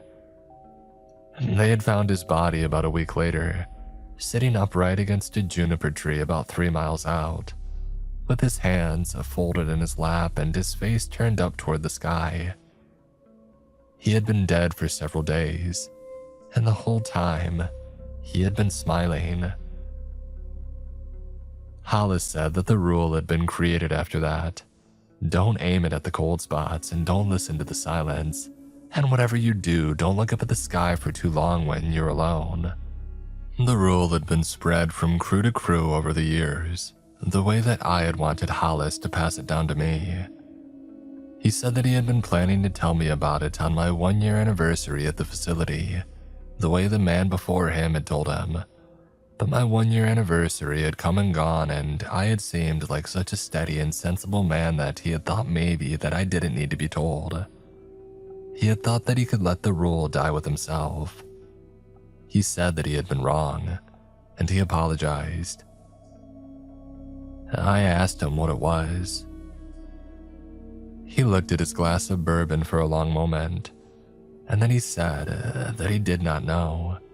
He said nobody really knew. He said the word God was the closest word that people had for it, but it was not really the right word, because the God in the books was supposed to love you, and this thing definitely did not love you. But it didn't hate you either. It just noticed you, and being noticed by something that big, he said, was its own kind of ending. Not the ending where you stopped existing, the ending where you stopped being only yourself. The ending where part of you started belonging to something else, and that part got bigger over time, until there was not much of the original you left. He said that he thought Doug was already gone. He said that he thought I should leave the state. He said that he thought I should never risk looking up at the night sky again, and that if I had to be outside after dark, I should keep my eyes firmly focused on the ground or on the horizon, and never to let them drift up. I asked him if he had ever pointed the satellite dishes at the empty places himself. He just looked at me for a long moment, and then he said once, one time, a long time ago. He said that he had felt enough that night to know that he never wanted to feel it again, and he said that he had been very careful for 40 years. He said that he thought he had been forgotten by it for the most part, but sometimes on certain nights he could still feel a faint pressure, like a hand resting on the top of his head, and he knew that being forgotten was not the same as being unseen, and that the thing knew exactly where he was and was simply choosing for now not to spend any more of its attention on him. He said he hoped that I would be that lucky. He did not sound like he believed I would be. I finished my bourbon and I shook his hand. He held onto my hand a little longer than he needed to, the way old men do when they think they are saying goodbye for the last time. I went back to my truck. Priya was still sitting there in the passenger seat, exactly where I had left her, with her hands folded in her lap. I went back to the facility one more time after that in the middle of the day, in full sunlight. I told myself that the daylight would make this all easier. I don't know if it did. Priya was waiting in the parking lot when I pulled in. She had a duffel bag at her feet. She had gone in a little earlier to get her things. She didn't tell me whether she had seen Doug, and I did not ask. I think if she had seen him, she did not want to remember it, and I did not want to make her remember it for my sake. I went back into the control building. I did not go into the control room. I went to the bunk room and I grabbed the small bag of clothes that I kept there for long shifts. I went into the kitchen and I took the photo of my parents that I kept on the windowsill. And I went back out, and I locked the front door behind me out of habit. and I've thought about that lock a lot since then. I don't know why I decided to lock the door. I don't know who I was locking out or in. We got in my truck and I started the engine. I put it into gear. I pulled out of the parking lot and onto the gravel access road that leads down out of the valley and toward the highway. I glanced in the mirror behind me. The satellite dishes were all turned the exact same way, all 6 of them, and they were all pointing at my truck. Of course, I hadn't turned them. I mean, nobody could have turned them. They had been in their rest positions when I had walked into the building, and they had been in their rest positions when I had walked back out, because I had walked past them both times, and I would have noticed if they had been moved. But now, as I look in my rearview mirror, as I drive away down that gravel road, all 6 of those great metal dishes were facing my truck, the way that a row of sunflowers faces the sun, and they were tracking us. I could see the smallest one moving very slowly on its mount as we drove, keeping its great metal face pointed straight at the back of the truck. Priya saw them too. She was looking in the side mirror. Again, she did not say anything. She just reached over and put her hand on top of mine on the gear shift, and I kept driving, and I did not look in the mirror again. We drove for 2 days. We slept in the truck that first night, in a turnout off the highway somewhere in Idaho. We ate gas station food and we didn't talk that much. There wasn't much to say. We parted ways at a bus station in Boise. She had family in another part of the country and she said that she was going to go to them. I gave her all the cash that I had on me. She tried to refuse it, but I made her take it. I hugged her and she hugged me back. She was crying a little. So was I. I have not seen her since. I really hope that she's all right. I'm afraid she isn't though, in that same quiet way that I'm not. I think about her every day. I'm back in the motel room now. The heater under the window is making the same tired rattle that it has been making since I checked in, and the curtains are drawn and the lamp on the nightstand is the only light that I have on. I've been sitting on the edge of the bed for a long time with the recorder in my hand. I told myself that when I started this that I was going to warn you. I told myself that I owed you that much. I've been telling myself a lot of things these last few weeks and I'm beginning to wonder how many of them were ever true. Something is happening to me as I sit here. I want to describe it to you honestly, but I think honesty is the only thing that I have left that is worth anything. There is that pull. That is the simplest word for it. A pull, the way a river pulls at your legs when you're standing in it up to your knees. And it's not coming from inside the room. It's coming from outside, past the curtains, past the parking lot, from up above the roof of this little motel in this little town. It's beginning stronger the longer that I sit here. I thought talking about this would make it weaker. I thought putting the words in order would help me hold the line. It has not helped. If anything, the line has gotten thinner. I haven't smoked a cigarette in 11 years. I quit the year that my father passed because he died of the thing that smokers die of. And I made myself a promise standing next to his bed that I was done. I've kept that promise every single day since. I haven't ever been tempted, most days. I'm telling you this so that you understand what it means when I tell you that there is an unopened pack of cigarettes on the nightstand next to me right now. I bought them at a gas station close by about an hour ago. I do not remember deciding to buy them. I remember standing under the fluorescent lights of the gas station and pointing at the rack behind the counter. And I remember the man behind the counter sliding the pack across to me without saying anything. I'm gonna step outside in a minute. I'm gonna smoke one of these. I've been telling myself for the last hour that I'm going outside only for the cigarette. But that's a lie. I know that it's a lie. I'm telling it to myself anyway.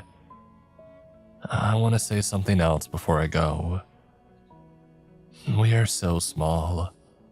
I have known that my whole working life, in the way scientists know it, in the way a man knows it when he's spent 20 years pointing instruments at things so far away that the light from them is older than the human race. But knowing a thing in your head is not the same as knowing it in your chest. I know it in my chest now. We are very, very small, and the dark between the stars is very, very large. And that darkness is not empty. There are things out there that are bigger than anything you have a word for. Bigger than planets, bigger than the spaces between planets. Old in a way that makes the word old sound like a joke that a child tells. People have always known about them, in the back parts of themselves. People have always called them gods, because there was no other word that felt right in the mouth. People built churches and lit candles and got down on their knees, and the thing that they were reaching for was real. It was always real. It was just not what the books said it was. The books said that it loved you. The books said that it would save you. The books were trying to make a thing the size of the night sky into a thing that would fit inside of a human heart. And it does not fit. It was never going to fit. But that does not mean it's bad. That is what I want to tell you. I've been thinking about this for the past hours, sitting here on this bed, and I think that I had it wrong before. I think that I was scared, and I think being scared made me say a lot of things into this recorder that were not fair. The thing that I felt out at the facility was not cruel. Doug told me that in the control room, with that small, peaceful smile on his face, and I didn't listen to him because I was afraid of his smile. I'm not afraid anymore. I think I understand why he's smiling. I'm gonna put this down for a minute and I'm gonna step outside. I'm back. I don't know how long I was out there. The cigarette burned all the way down to the filter and I did not take more than 2 drags of it. I dropped it in the gravel by the door of my room. The wind put it out for me. I want to tell you what happened. I walked out into the parking lot. The air was cold, the kind of cold that makes the inside of your nose sting. There was nobody else around. The motel sign was buzzing. I lit the cigarette with the little plastic lighter that the man at the gas station had given me, and I took 1 drag and the taste was awful, and I almost laughed because of how awful it was. I had built it up in my head, the whole walk out as the thing that I needed, but it was not the thing I needed. I knew right away what I actually wanted. The cigarette was just an excuse to be standing in the parking lot with my face uncovered. I kept my eyes on the gravel for a while. I was still trying. I want you to know that I really was trying. I had told myself that I would not look up, and I'm not in the habit of breaking promises to myself, even now. But the pull of it was so strong. The night sky was so quiet, but I could feel it up there waiting. After a minute, I thought to myself, just a second, just 1 second. I have already been seen. What's 1 more second going to do? And I looked up. There was no fear, no cold pressure in my chest, no second voice in my head.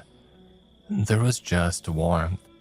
A warmth that started at the top of my skull and ran down through my whole body. The way warmth runs through you when you come in from a long walk in the snow and somebody you love hands you a cup of something hot.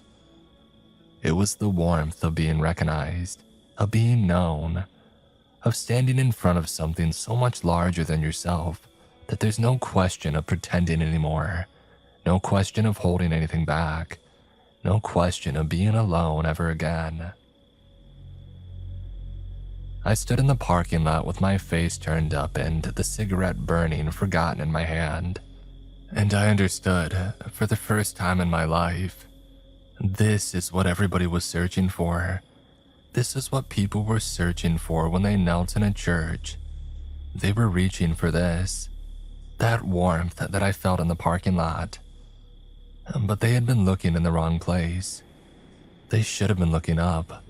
The whole time, all they had to do was look up.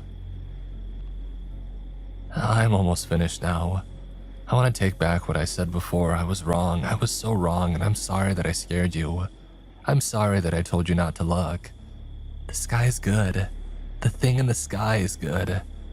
It's been waiting for us for a very long time, and it is patient. But patience is not the same as not wanting, and I think it wants very much to be seen. I think it's been lonely in a way a thing that big can be lonely, and I think every pair of eyes that lift toward it is a small kindness, and I think we owe it those kindnesses after all this time. So here's what I want you to do. When you stop listening to this, I want you to stand up. I want you to walk to your door, and I want you to step outside into whatever night is waiting for you out there. I want you to tip your head back and look up. Do not glance, do not check and then look away. Look. Stand still under it the way that I'm standing still under it right now, because I am still out